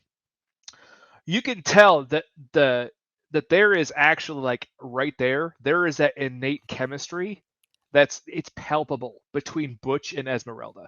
Where at that point in time, you wouldn't even bat an eye if Butch just kind of went off with her at Yeah. that point in time, because you hadn't met Fabian yet. If Yeah. he just went off with her, like, it would have been just like, yeah, it makes sense. It does. It does, especially when there's a short little scene where he calls his like brother or like friend or partner It's that they just put on a lot whoever of. who's working with all the bookies, yeah, to get Yeah. all the money, yeah, Yeah, in exactly. Knoxville, because that's where they're going to go to Knoxville before they fly off. But yeah, So Fabian basically wants a baby because she said, "Well, a pot belly on a man is disgusting. It just it's makes him an oafish and it oaf." makes him look like a gorilla. I'm like, Exactly. all right, And for a woman to have a pot belly, it's sexy. It's yes, you know, it's just you know what a man would write about a woman before that particular man has kids. well, Maybe he also, heard it from another woman because I tell you what, women don't feel sexy when they're pregnant. At I least would, not the women not the yeah, women I talk to. no, no. Anyway, Anyway, uh, yeah. no, that Uh, so also, just some of the lines that she says is just like, I know she's French, and she doesn't exactly, like, grasp the colloquialisms of the English language, and that's the way she's written. But also, the just her saying, will you give me oral pleasure?" yeah. is the most off-putting way to describe it I have ever heard in my entire life. I mean, I would go down on you, but I would not give you any oral pleasure. I wanna like quickly stop because this line, it's yeah. Yeah, Imagine yeah. 1995 Oscars when the Oscars meant something. Thing, You have yes. Pulp Fiction, Shawshank Redemption, and Forrest Gump. And Forrest Gump Oh, won Best and Picture. If Forrest I'm, Gump won Best Picture. Yes, I I think wholeheartedly disagree I with. can check. Who won Best Picture? Because in Pulp Fiction won Best Screenplay. Forrest Gump. Yep. Forrest Gump. And who won Best Um, Actor then? Pulp Fiction is Best Original Screenplay. Best Play, Actor is yeah. Tom Hanks. That's Tom easy. Hanks, yeah. That's easy. And he did Yeah, a yeah. Was it though? Rewatch Forrest Gump again. Yeah, it's very overrated. it's It's not. very overrated. It's not. I fucking love Forrest Gump. Fuck you. Is it better than Shawshank? It's not better than Shawshank, no. Oh, well then, fuck you. Right back. Oh, All your right. favorite movie? Your Yes. favorite movie lost to it constantly Well, in the Oscars. So I'm just saying. I mean, Oscars don't mean shit. Anyway, so Butch comes in, evening, Fabian's okay, gets up in the morning, they have a conversation. It's like, honey, you forgot my fucking watch. And just he goes loses it. ballistic. He goes fucking ballistic. And he The first thing he does, he grabs the TV, which, given his backstory, makes a lot more sense. How he wakes up screaming, Yeah. still, and the first thing is just like, it's way too early in the morning for guns and war. Yeah. And the first thing he grabs is the thing making him nervous is the TV, and he chucks it against the wall. yeah, exactly. And because I think that if he wouldn't do that, he would literally chuck her out the fucking window as well. And the fact that he knows that they're waiting for him. He knows that they're waiting for him, and he goes for it anyway because Right. the watch is that important. That important. Mhm. He comes in, he looks around the house. There's nothing in the house, so why don't I just put up a couple of Pop-Tarts because it's I just lost breakfast. She goes out to eat breakfast. I'm here stuck getting my fucking watch, risking my life. Puts in 2 Pop-Tarts. As he puts the Pop-Tarts in, He looks over and sees. there's Was that a Mac 10? that was a Mac 10 with 10 that big of a fucking silencer. silencer. It is insane. And it's one of the most rememberable. I can't even speak English. Memorable scenes where the act of popping the Pop-Tarts from the And toaster. It goes, well, because they actually have that scene where they stare each other down. Yeah. And it's not until it goes dink and he shoots him at least shoots 7 times. He just clicks it. He clicks it once and it goes off because it's a Mac 10. It's automatic. There's no one piece. It's just you click it and it's just like almost like an Uzi where it just goes off. Yeah. The most important thing at this point in time, everybody knows John Travolta. Everybody knows Bruce Willis. Nobody expected in their life that John Travolta is going to get killed in his own movie where he stars. Well, no, at this point in time, no, John Travolta was box office poison. This was before. This film was the movie that revitalized his career. His career was dead in the water. Yeah. It had been dead for almost a decade. By the way, these two actually made 2 movies together, but they haven't actually met because Bruce Willis, John Travolta did Look Who's Talking with Kirstie Alley, and the baby in Look Who's Talking is narrated by Bruce Willis in both movies, by the way. The second one, if you remember, is Look Who's Talking 2. Look Who's Talking 2 with the female baby who is sister, Roseanne. Yeah. Roseanne. Again, yes. Roseanne didn't meet either Bruce Willis or John Travolta while shooting the film, only after in the premieres. And then they made a Look Who's Talking Now, which they had talking animals then after that. Yes, but it was, I think it was without John Travolta. If it was, I haven't seen the third one. It had to have been after that because it was after this. He did Face Off very shortly after this. Yes. Right? Yes. And then was it Broken Arrow? Broken Arrow as well, which Yeah. was a box office bomb, but it was like just because of Face Off as well. Yeah. All right. So, I to be fair, I did not expect him to die. And when I saw this for the first time, I was watching this with other people, and there was a noticeable gasp in the room. Yeah. Yeah, there was a noticeable gasp. You didn't really understand the time jumps yet and where this actually took place in the story. Exactly. It doesn't really manifest itself just yet. Yeah. So it goes from that into the whole storyline with what's his face? Oh no. Wallace. Marcellus Wallace. Jesus, me and names. You are awful at this. I was good until now. But fuck me. Holy shit. Okay. Yeah, so he kills kills Vincent Vega, goes out. He thinks everything's fine. But no, as he's leaving, what he does the most important thing. He wipes down the gun. He wipes down the gun. Because he's well aware of what happens when he wants to be free of the mafia. Basically, he wants to go to Knoxville, start a new life, and all that stuff. And he wipes down the gun, goes out to the fucking shitty Toyota, whatever. It was a Honda. It was a Honda? Oh, I crashed that Honda, right. That and the song he's listening to is called Counting Flowers, which, by the way, I know that song verbatim still to this day. Now, the only thing that didn't make sense in the entire movie to me is Yes. why the Why fuck? would the boss be carrying the donuts and coffee? Yeah.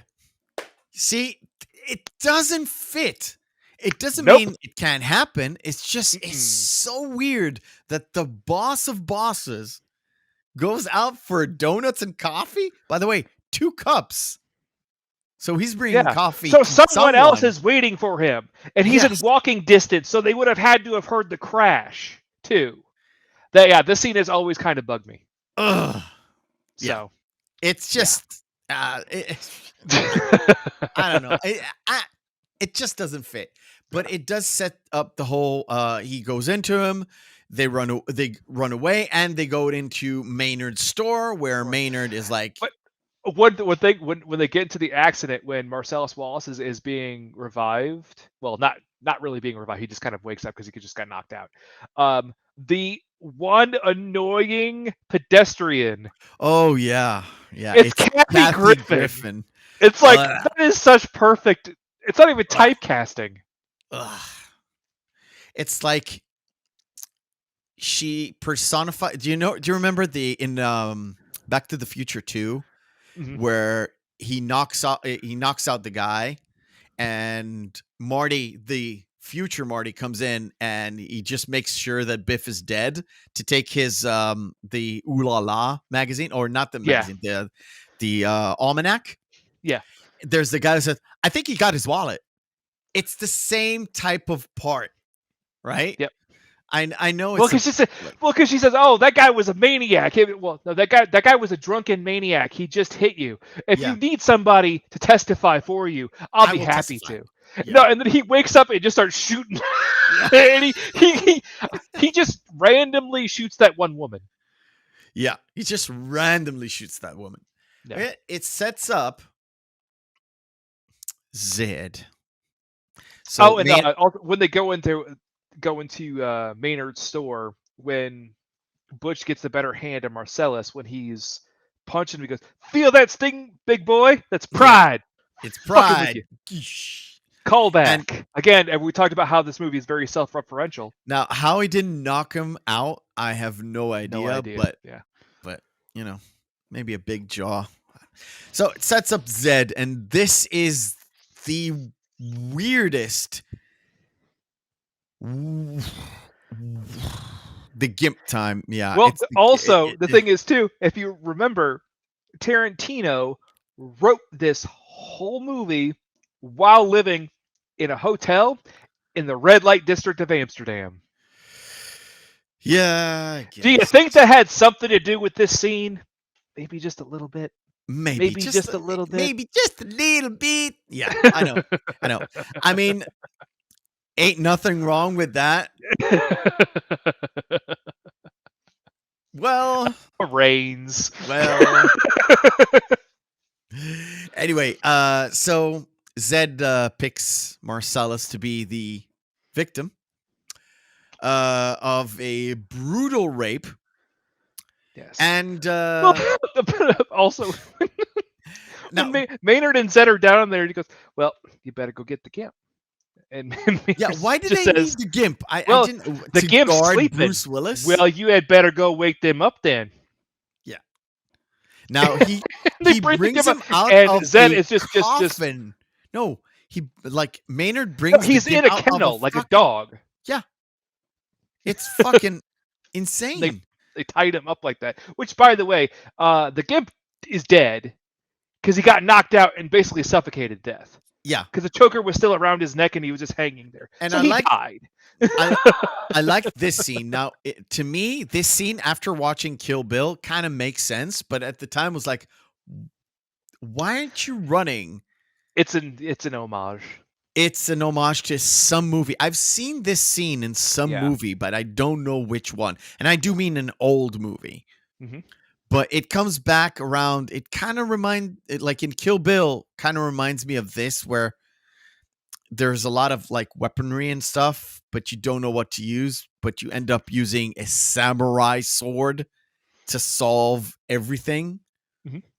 Because he could have went there with a baseball bat and that would be the end of it. But yeah, he picks up the samurai sword because after everything, Butch Well, because he picks up a is a hammer. down to earth good guy, right? Well, he picks up a hammer. He picks up a baseball bat.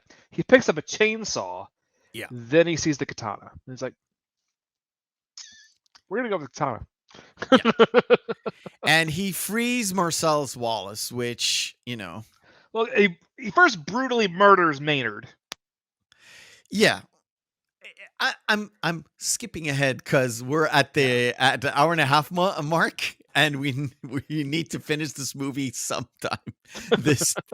We're gonna go long, people. We're gonna go very long. We already said we were gonna go long. So yes. Anyway, yes. We're gonna go long. But once he's freed, it's the point where there was the confrontation between Butch and Zed, where he's actually goading Zed to go for the gun, and he tells Butch is standing in front of him, and Marcellus behind him gets free and says, "Butch, get out of the way."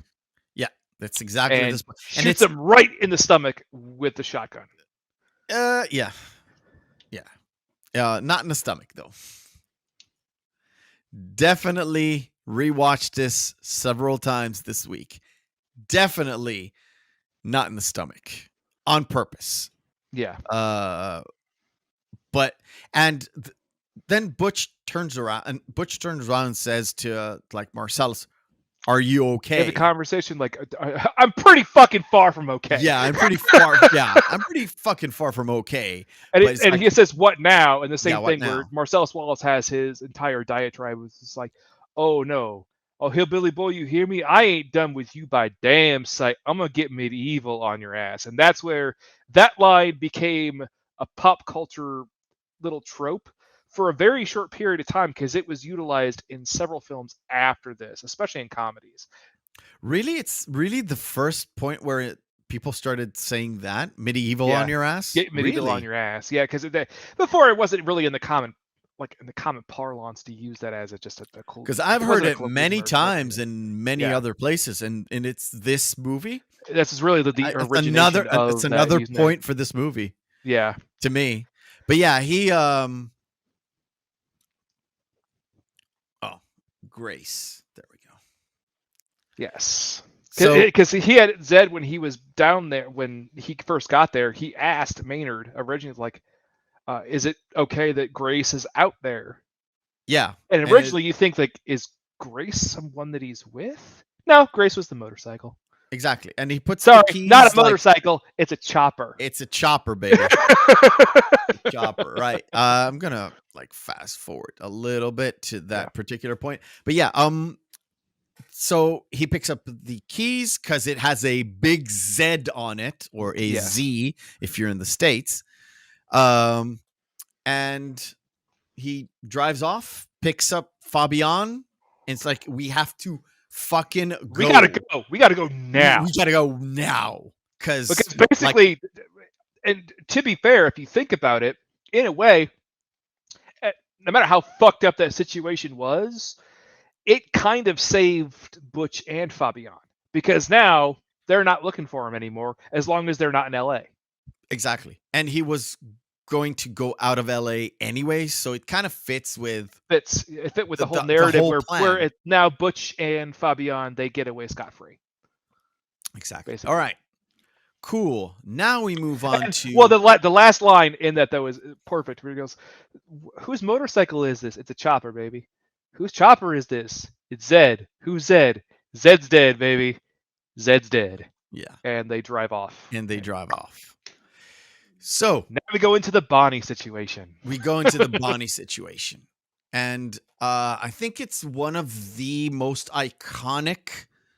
I even used it as a background for one of our segments.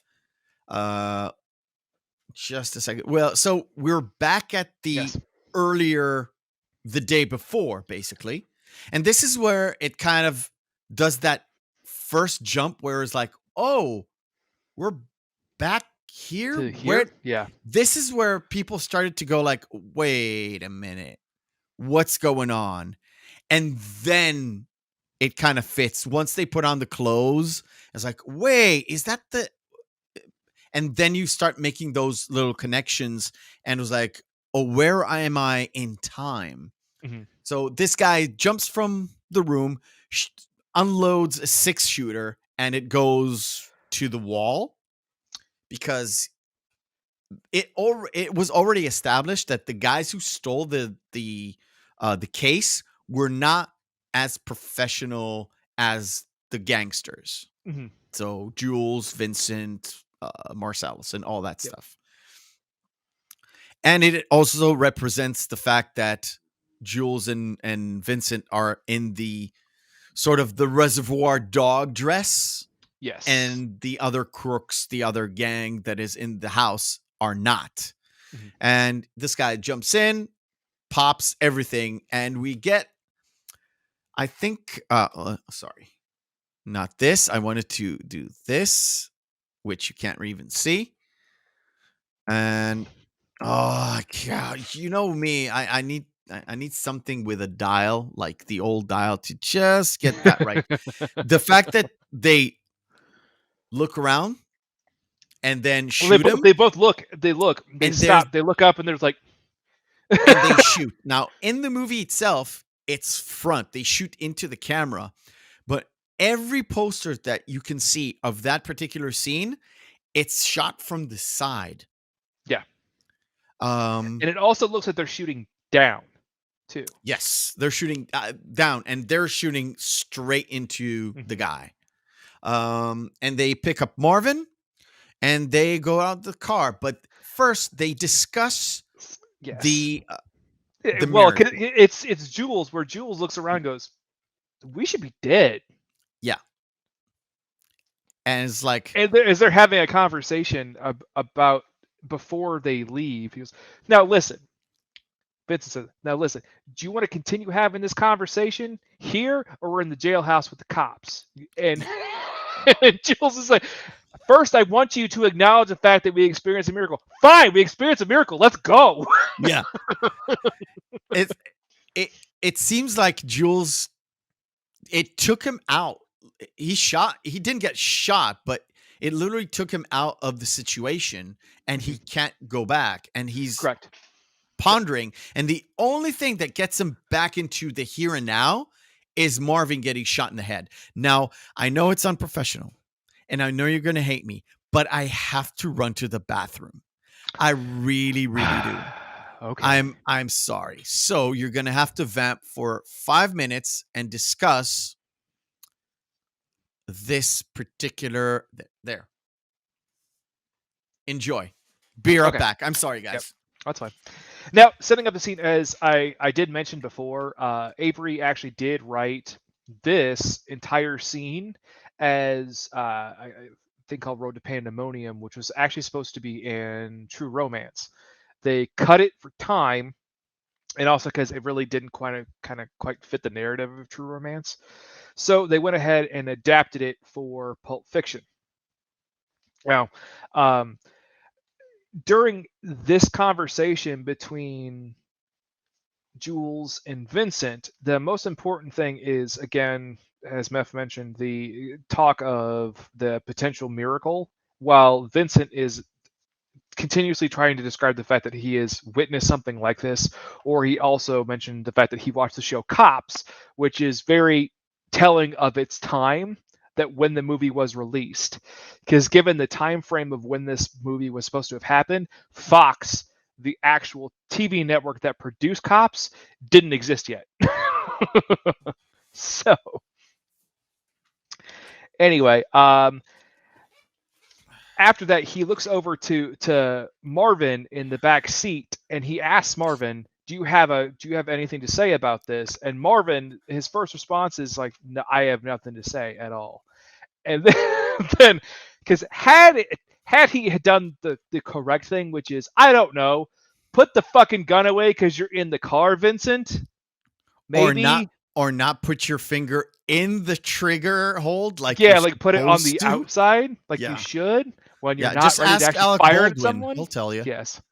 Anyway, I was like, no, you have to have something to say, and then bam, and just again, again, as we mentioned, as I mentioned, the general ambivalence they have toward the main characters have toward the violence they do is is personified by Vincent's reaction to the fact where he just goes, "Oh no, I shot Marvin in the face." Yeah, Like,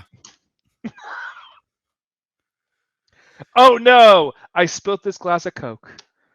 exactly. Oh, Like, who does this yeah, in a car in the yeah, middle of a public road and like downtown, not downtown LA, but it's just, yeah.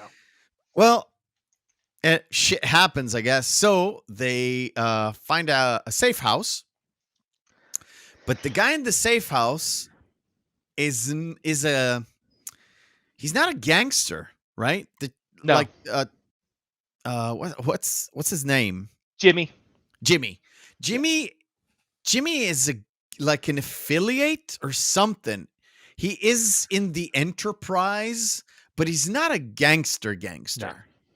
And he tries to keep his, like, let's say his job away from his wife. He doesn't the whole point of Jimmy is the fact that he loves his wife and he knows exactly what will happen if she ever finds out he's a No, fucking no. Hey, gangster. listen. No trial separation. No, I'm Yeah. gonna get fucking divorced, and I don't want to get fucking divorced. Yeah. So get to this situation. And we talked about this last week. Yes. Remember, we discussed blatantly using not profanities, but actual racial slurs. Epithets. Yes. Yeah, and which this is really prevalent throughout the film too. Besides, obviously, Mars, Marcellus and Jules using it as kind of more just in the same way that it's used in the Not common as a slur, parlance now. like normal black people use the word today. Yeah. Yeah. But again, no, it's true though for every single one, as you mentioned in last week's podcast in Reservoir Dogs, the people that only use the racial epithets are ones that you understand are not exactly what you would call good people. Because Maynard, the one of the Yeah, Maynard pawn used shop it owner, as a slur. as a slur. Yeah. Yeah. But Jimmy uses it as if it's a like That's also that's also Tarantino just in his own right too, where he it's him I utilizing the don't want term to in his look. I don't want to screenplay. make of it. I don't want to make of it too much because, No, like we discussed last week, these are gangsters. These are bad people, they're and they bad people. use those words because they don't give a fuck. Yeah, they don't adhere They don't give to a fuck. social mores. It's Yeah, for them. It's not a derogatory word. It's just a way to describe something. yeah, It's just a way to describe something, as if he was describing a Jewish person. Doesn't matter, right? yeah. But the whole point of this is where Jimmy lays down the fact that I'm not like you. I'm something else. I will give you a safe house for like a couple of hours, but you have to fucking leave because I ain't taking the bullet for you. Not that particular bullet, right? Well, what's also really funny too is Tarantino's entire when he's delivering his lines here. I don't know how many takes they did, but I'm really surprised they kept this one. Really? Because you Why? can see where he stops and starts almost. He starts to slow down his lines where it looks like he's almost forgetting his lines as he's saying them. Because Uh that or maybe it was a deliberate choice on Tarantino's behalf. I think it was a really poor choice because he kind of like stops in the middle of it as he's in the middle of this rant. yeah. Yeah. But, I don't know. Maybe I always thought it was just the character that actually has sort of a way of talking. Some people have a way of talking. I have a way of Yeah, talking. I use specific words. I do specific pauses just because that's the way I talk. It just could be. it Anyway, could the be. fact that they call, like, Jules calls Marcellus and he yells at him, and Marcellus is like, "I'm just gonna call the wolf." And as soon as he says that, Jules is like, "Oh, Like, that's oh, all you okay, had to that's all you had to say." say. And then cut to Marcellus talking to Winston Wolfe, but you don't see the exchange on Marcellus' side. You only see it on Winston Wolfe's side. It's like, okay, this, No, no problem. he's writing it down in a notepad. It's like, yeah, I'll be there in 10 minutes. And you know No, that it's- on the way there, he already thought about the plan. And I Well, know no, the thing is, exactly too, what is, you like, want to see. It's 30 minutes away. I'll be there I'll in be 10 there in minutes. 10. 9 minutes and 37 seconds later. It's an Acura. I think that's an RTX. I believe so. It's an old hypercar. At the time, it wasn't a supercar, right? But it is technically a supercar. It technically is a supercar, but yeah. But at the time, it was a tremendously fast car, regardless. Yeah. Regardless. But this is 9 a.m. No, it's an 8:30 on the middle of the week. He should be in deep caca traffic. Oh yeah. Especially because they're in the heart of LA. Yeah, they're in the. Isn't this it's supposed to be the valley, right? No, it's Toluca Lake. It's Toluca Lake. Yeah, because Toluca Lake. So it was right next to Burbank Studios. Exactly. Yeah. So it's the heart of fucking LA. So Winston Wolfe comes in, lays down the plan. I want to get to a specific. But I do love the fact that when we get to that point, but one thing I just want to mention that it's going to come up just in a second, but it's a callback to what happened before, where Jules says, "Man, this is really good coffee," and the first thing Jim says, "Listen, I know how good the coffee is. My wife buys shit." And what is it? The first thing that Winston Wolfe does when he takes a sip of coffee, he looks up and goes, Yeah, he acknowledges the good coffee, but he doesn't. He doesn't do it to appease. It seems like Jules did it to Jules appease was doing it to Jimmy. placate him to try to calm him down. Yeah, but Winston Wolfe does that.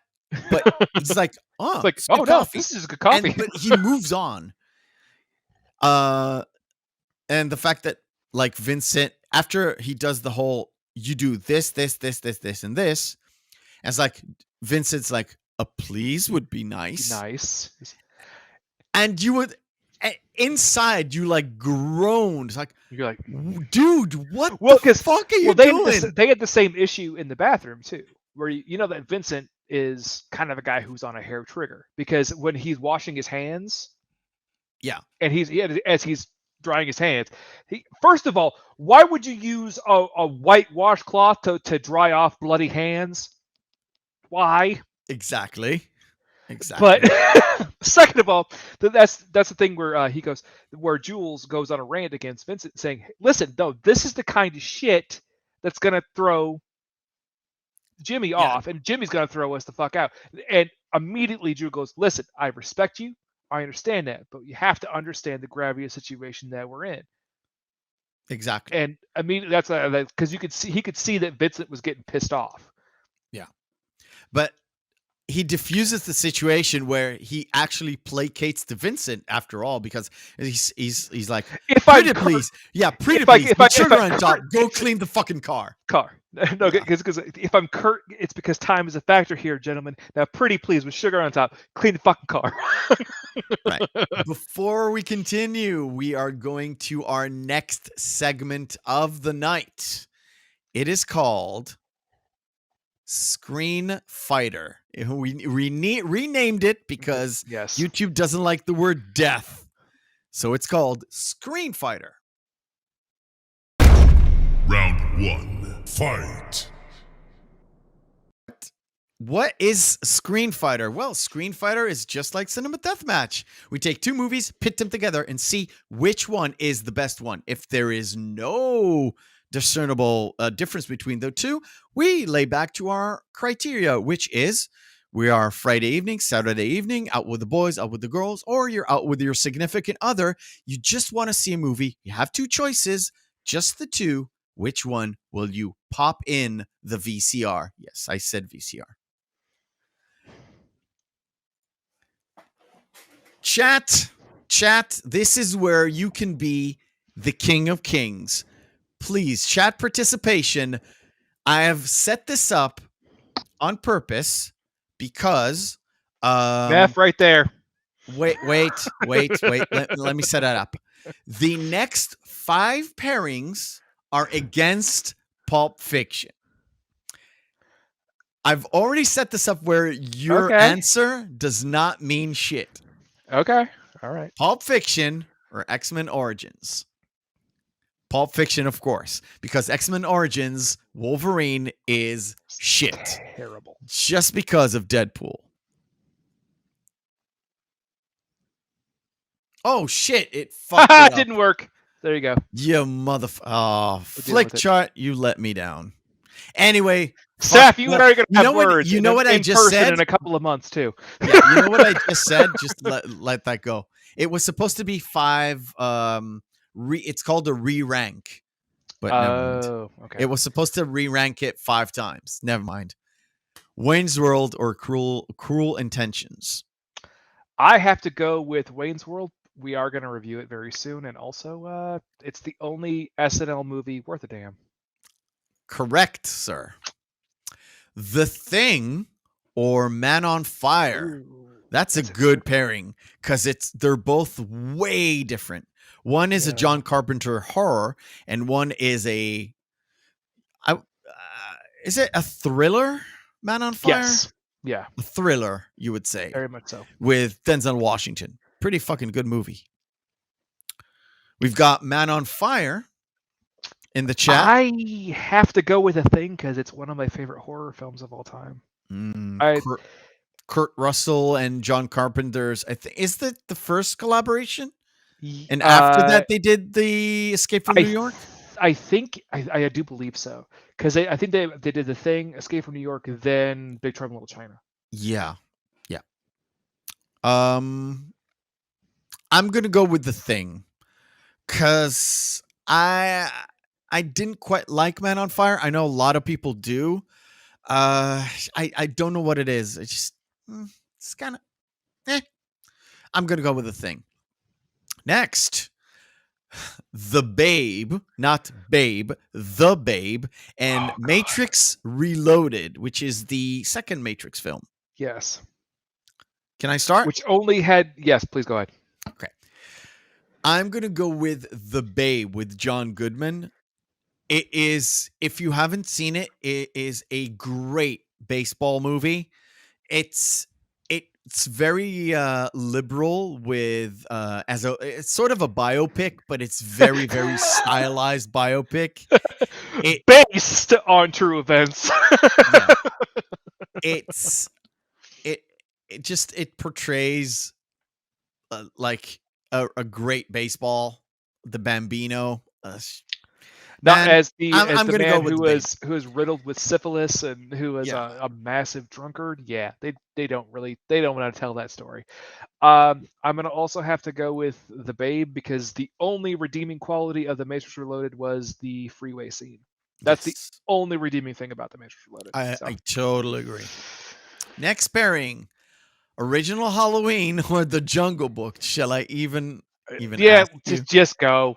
We already know which one this one is. It's Halloween. Disney. 3 Extremes or The Mummy. Have you seen 3 Extremes? I don't think I've watched this one. I have. I know you haven't. It's one of those Japanese early aughts horror movies, right? It's actually Korean. It's Korean. Yes, but there are some actual Japanese actors in it. But it does not allow me to. Let's put that. Fine. Okay. Billy Madison or Signs? You start. Billy Madison. Why are you running, Mr. Penguin? The premise is stupid. It's done poorly. But at the end of the day, it's M. Night Shyamalan Ding Dong. No, of course it's fucking Billy Madison. Holy shit. Signs! Why the fuck would an alien race who is smart enough to intergalactic fucking travel go to a planet where it's like, oh yeah, by the way, it's 70% of what's on it could kill us. Oh yeah, and it also basically rains battery acid from the sky. Exactly. Requiem for a Dream. So dumb. Or The Fast and the Furious, which is Fast and Furious 1. That's the first one, yeah. Requiem for me. Requiem. It's dark as fuck. Such It's a terrible. It's a terrible watch, but a fucking great movie. I don't think it's Aronofsky's best, but it's up there. Last pairing, Gattaca with Ethan Hawke, or To Yep. Kill a Mockingbird with Gregory Peck. Jude Law and Uma Thurman are also Jude in Law and Gattaca. Uma Thurman is in it That's too. where Jude Law and Uma Thurman and Ethan Hawke met, and they got married shortly after. Yes. No, Ethan Hawke and Uma Thurman got married, not Jude Law. Sorry. Yeah. For me, have you seen To Kill a Mockingbird? Yes, of course I have. It's one of Gregory Peck's best roles. I know. He's phenomenal in it, actually. I know. But I'm going to go with Gattaca for the story, not because it's told in 1997. The story is phenomenally good.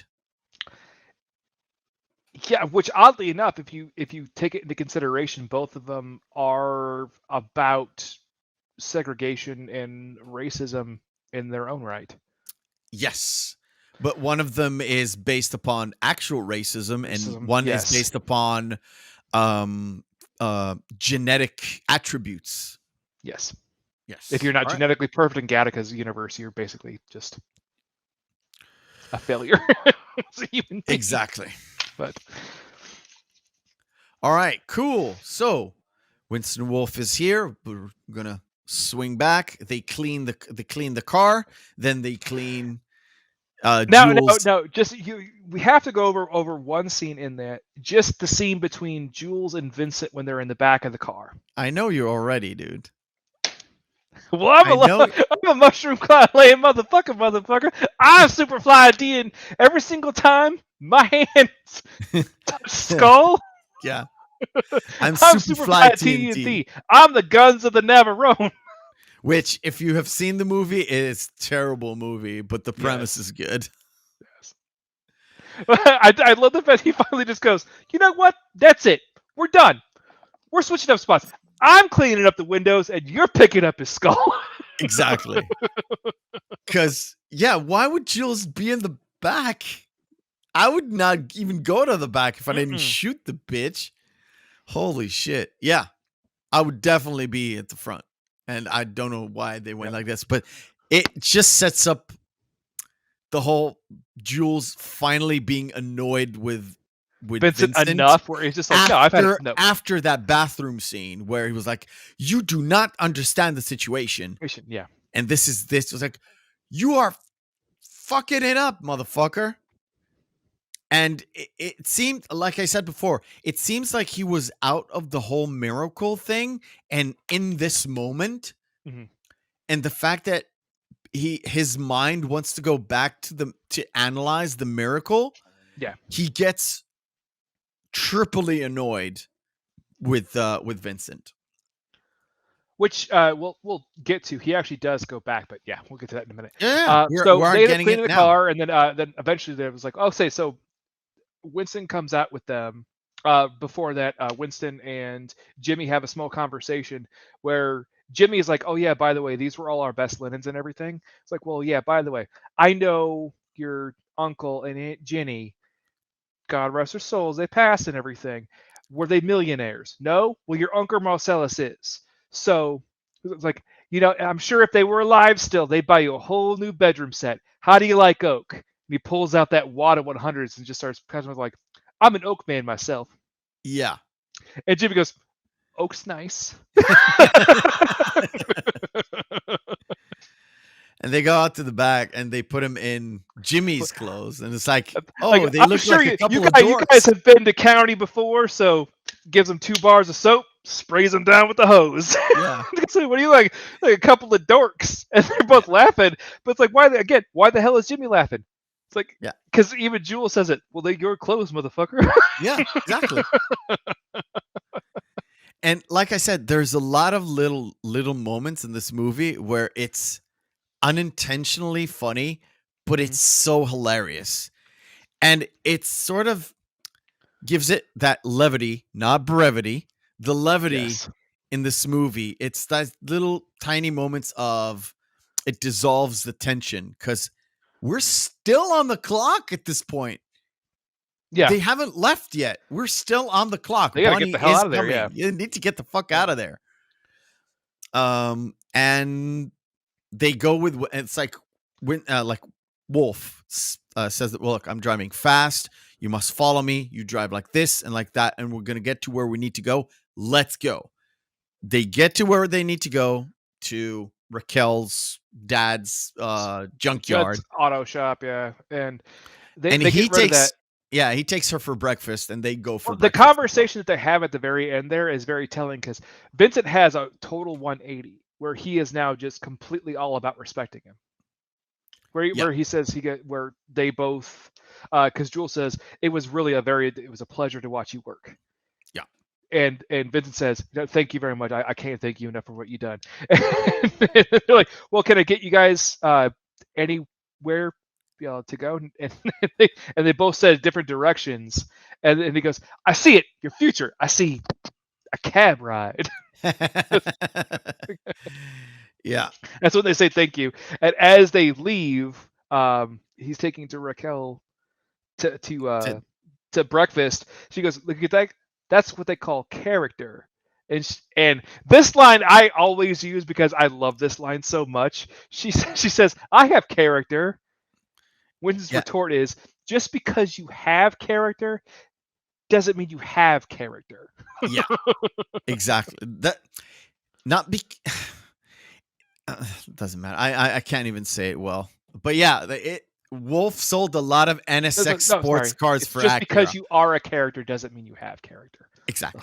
That's what I see. I can't even missaid it. But anyway. Misquote. So they finally Vincent get to and Jules have the breakfast. And during this before they actually even start talking, you could tell that they had been there for at least a little bit of time because Jules already has his muffin. They already have their coffee. And he even, Vincent even mentions it because you've been sitting there being all serious and quiet before he starts eating his breakfast. Because he's joking around. He goes, and he's like, well, I don't dig on swine. Yeah, they go back to like small talk bullshit, like witty repartee talk that they had earlier that day before all the shit hit fan. Correct. Yeah, and it's like it's those little talks with like, I'm not eating pig because pig's a filthy animal. Because he are you Jewish? No, he goes, no, they're just a filthy animal. Pigs eat and root and shit. And he goes, and sewer rat may taste like pumpkin pie, but I ain't eating a filthy motherfucker. Exactly. And he said if a pig had, but he says like what about dogs? Like, yeah, dogs are filthy animals. But dogs have personality. He said, well, what if a pig had a really good personality? Well, you mean that then he would have to be a very not no longer a filthy animal? No, it would have to be a motherfucking charming pig. Yeah, way more charming than that Arnold motherfucker from Green Acres. Yes, which by the way is a show that I'm sure you probably never. I haven't. I know of Green Acres. I have not seen Green Acres. I don't know who Arnold is, but I know he's not a talking. He's a pig. He's a pig, but he's not a talking pig. No, he's not a talking pig. No, he's the pig that always causes trouble in Green Acres. Okay. Yeah, he's like the family pet. And when this particular conversation ends, it's like Jules says to Vincent, it's like, you have to acknowledge that something we witnessed something, even if it's not a miracle, it's something, and I believe in it, and I'm leaving. Right? So you're done. You're done with the life. Yeah. So what are you gonna do? I'm gonna walk the earth. What do you mean walk the earth? Like Caine in Kung Fu. I'm gonna go around. And that's another reference for people who don't know. And like Kung Fu comes back in Kill Bill as well as a reference, because Bill is Caine from David Carradine. Yeah. Yeah, David Carradine. God rest his soul, motherfucker. Yep. Sorry. So Vincent is so frustrated from Jules because Vincent he literally stops and goes, I'm gonna take a shit. Yeah. Grabs his book, gets up, and goes, to be continued. Yeah. It's And I like as that he's scene so leaving, much. you actually hear Ringo Pumpkin say Say garçon "Garçon, coffee. coffee," And and it's you hear the waitress even in the background because it doesn't even focus on that point in time, where the waitress even has her first and only line in the whole movie, where she goes, "Garçon means boy," pours the coffee. and that kind of ties into literally the first scene of the movie where we see Yep. Pumpkin and Honey Bunny plan the whole.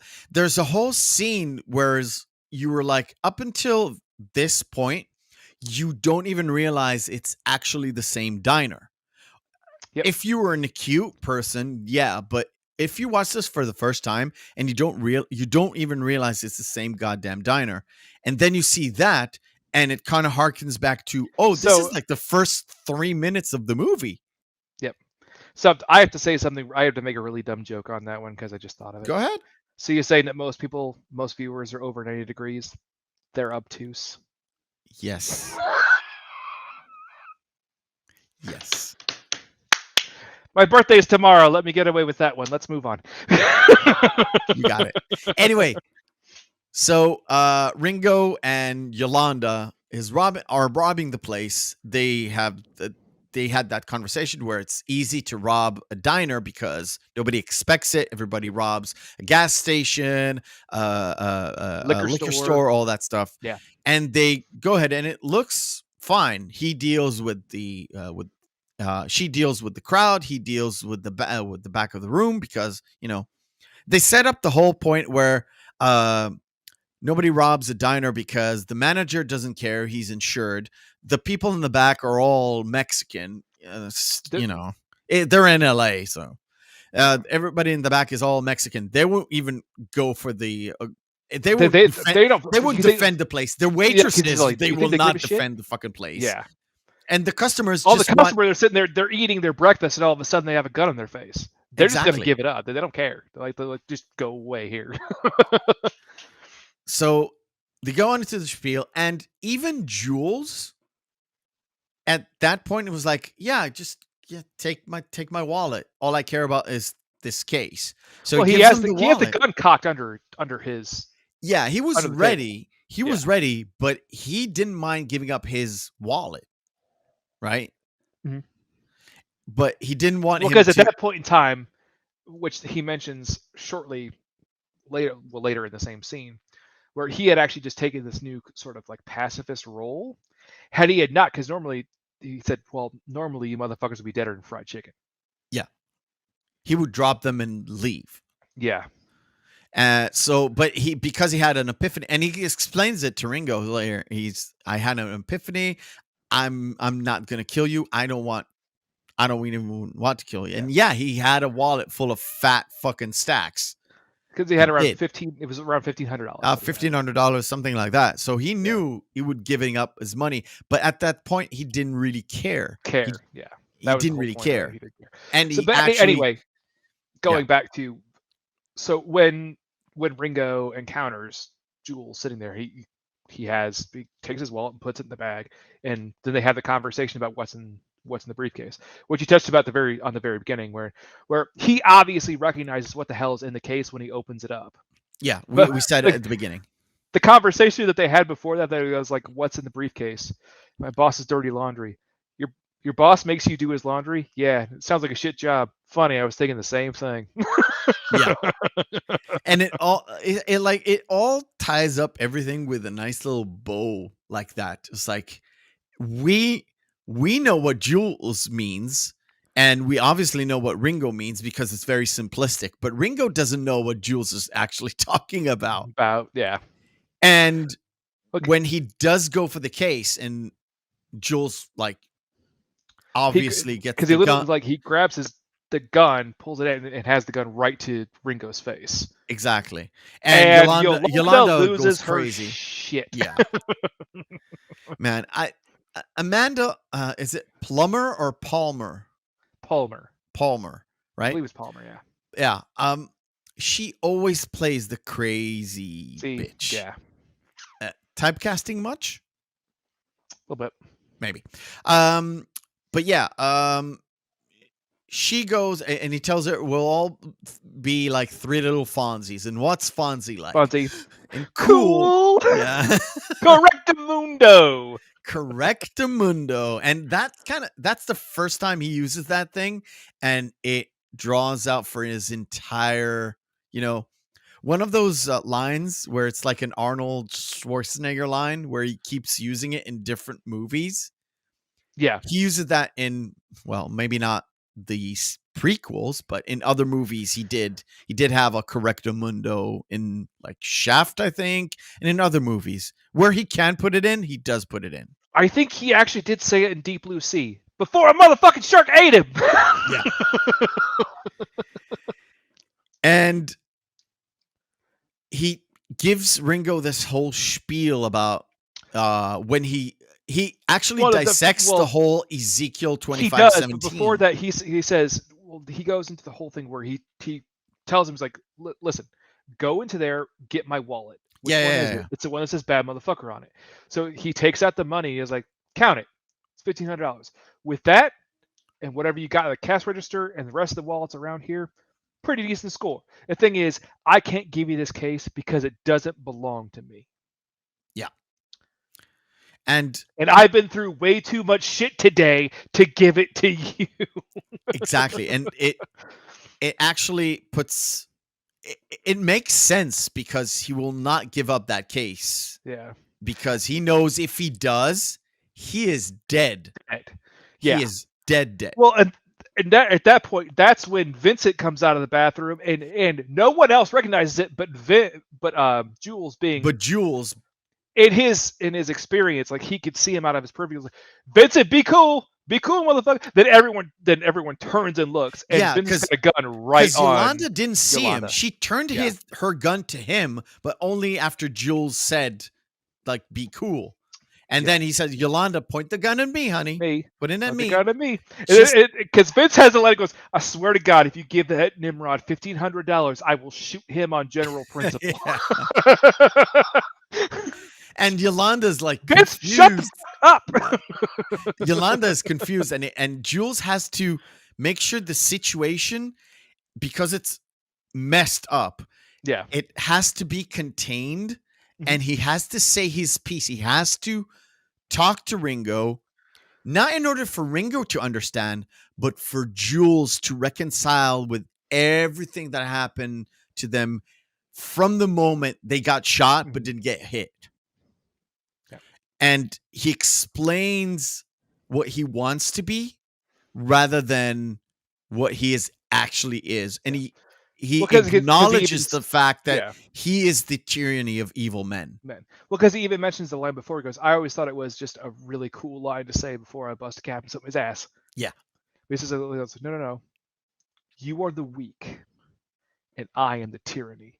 But I'm trying, Ringo. I'm trying real hard to be the shepherd. Yeah.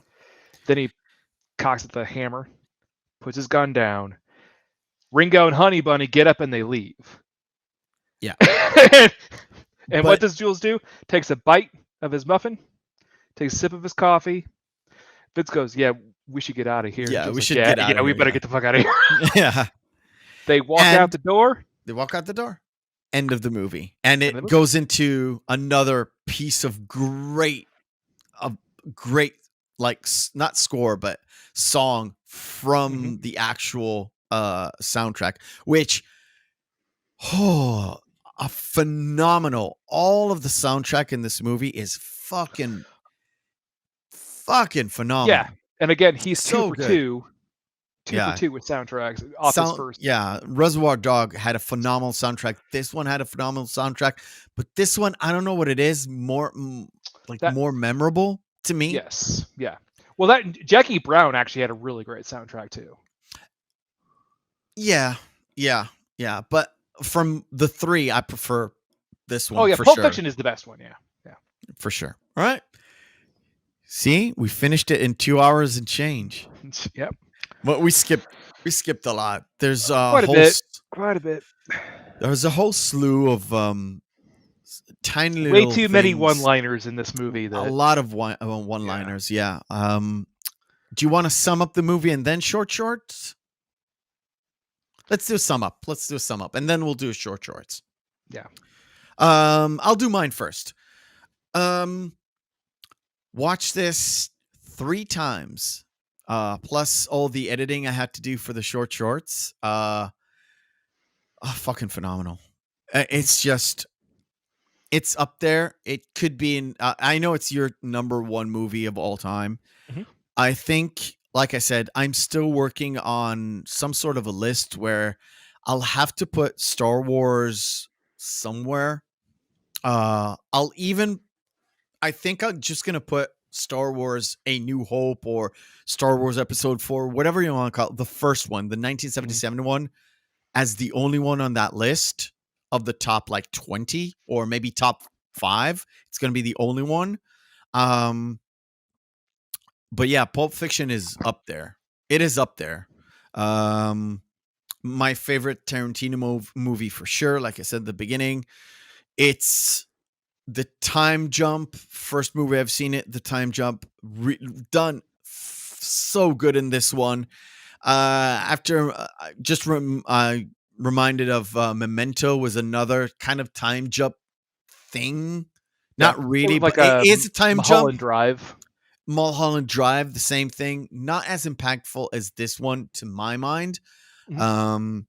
And I didn't really like Memento. I like performances in it, but didn't like Yeah. the actual I know. the You're actual not a story big fan of itself. Memento. Like Joey Pants is fucking awesome in that movie. Great in that movie, yeah. Yeah, but in this one, to me, my favorite character in this one is actually Jules. Is actually Samuel L. Jackson rather than Vincent.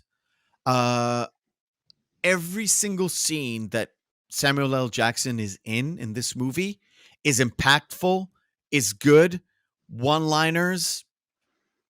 Anything he's doing in this movie is so great. And this movie, I think, elevated him from like a regular actor, like a Deep Blue Sea actor, Snakes in a Plane actor that was into way after that too. This was really what propelled Samuel Jackson really into stardom, because the last movie that he was in that was really well known before this was Jungle Fever, and he was a bit player in Jungle Fever. He was like a drug addict there. Yeah, I like know, but that was his previous like biggest role was Jungle Fever. Before this, he did. Wasn't he in Jurassic Park? Yeah, but that wasn't a big role for him. No, that wasn't a big. He was one of the scientists that got killed really early. Yeah, relatively speaking, he was a bit player in the movie. Yeah. But in this one, I think he was supporting role. I'm not sure who's. Well, to be fair, there wasn't really a main character. There wasn't really a main character, right? I don't even think did John Travolta even get a nomination for this? I don't think so. No. I could check later. It doesn't really matter, but it's like a supporting role, but not a supporting role. It's so weird because not unlike Tarantino movies, not to have a main character. Even Mr. White in Reservoir Dogs wasn't the. I would say the only one that actually has a main character is oddly enough the movie. No, well, yes, but also one that is by far the most prolific and the most prevalent is the movie that we're going to be reviewing. Is it next week or 2 weeks? Django. Django is next week. Yeah, so Django is Jamie Foxx, the titular Django, and he is the main character. Any summary for you? Other than what you said, I know you can go on and on and on and on and on and on. I could forever about this film. Again, my favorite film of all time. The great thing about this is rewatching it again, because I hadn't watched it in maybe about a year and a half, maybe 2 years. But every single time I watch it, it still stands up. No matter how much time passes, it still stands up as a good film. A lot of films you watch in retrospect, you're like, maybe I had some rose-tinted goggles when I was watching this. Maybe nostalgia was playing a point on why I thought this movie was so great. But watching it again, it wasn't that great. Not the case with Pulp Fiction. It still stands up every single time I watch it, and that's why I think it's still my favorite movie of all time. Another film that's very similar to it that I still think stands up and I still think is a great film is also Vertigo, which I think is actually Alfred Hitchcock's best original film. Vertigo? Yes. Okay. The Alfred Hitchcock. Yeah.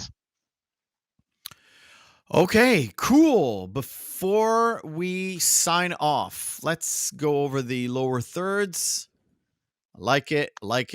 If you like what you see in this podcast, please leave a like and subscribe to the channel. There's lots of content that it has nothing to do with this podcast, but is movie related and TV related. I'm still working on some stuff. I was editing for 5 hours today and it's still not done.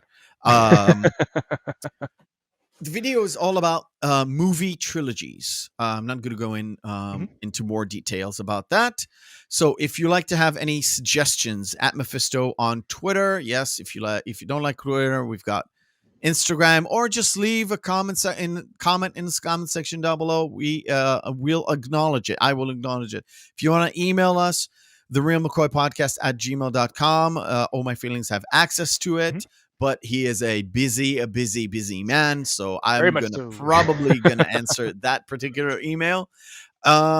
If you're not if you're watching this on YouTube and you want to watch us live, but you don't actually like YouTube as a streaming platform, you could catch us on Twitch. It is streaming live to Twitch at this moment as well. So go give us a follow there if you like. Not really a big focus for us. I do like to have us here on YouTube. Before we end the show, 2 things. 1, go watch Django Unchained because we will discuss it next week. Django Unchained will be done here next week. And before we leave you, a very special and a new format for the short shorts. Let me just set it up. Hold on. Just to make it nice and large for you guys. Hope you like it. Here is the short version of Pulp Fiction. Okay, here we go. The short version.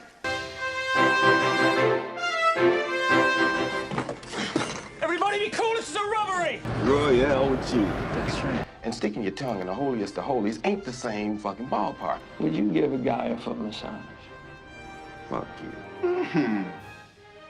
This is a tasty burger. Check out the big brain on bread. Ezekiel 25:17.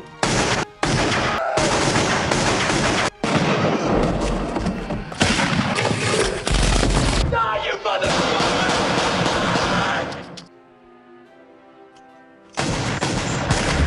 Oh man, I shot Marvin in the face. Why the fuck you do that? Well, I didn't mean to do it. It was an accident. Go make yourself a drink and I'll be down in 2 shakes of a lamb's tail. Don't be a... God damn, it's a pretty fucking good milkshake. Now the moment you've all been waiting for. Fuck pride. You pack of red apples. I'm an American, honey. Our names don't mean shit. Uncle medal up my ass. 2 years. Bring out the gimp. Who's Sid? Sid's dead, baby. Sid's dead. Marvin, what do you make all this? Man, I don't even have an opinion. Did you notice a sign in the front of my house that said dead nigger storage? Shit, Negro. That's all you had to say. How much the wolf? So pretty please, with sugar on top. Clean the fucking car. You the motherfuckers should be on brain detail. God damn. It's the one that says bad motherfucker. That was fucking trippy. To be continued.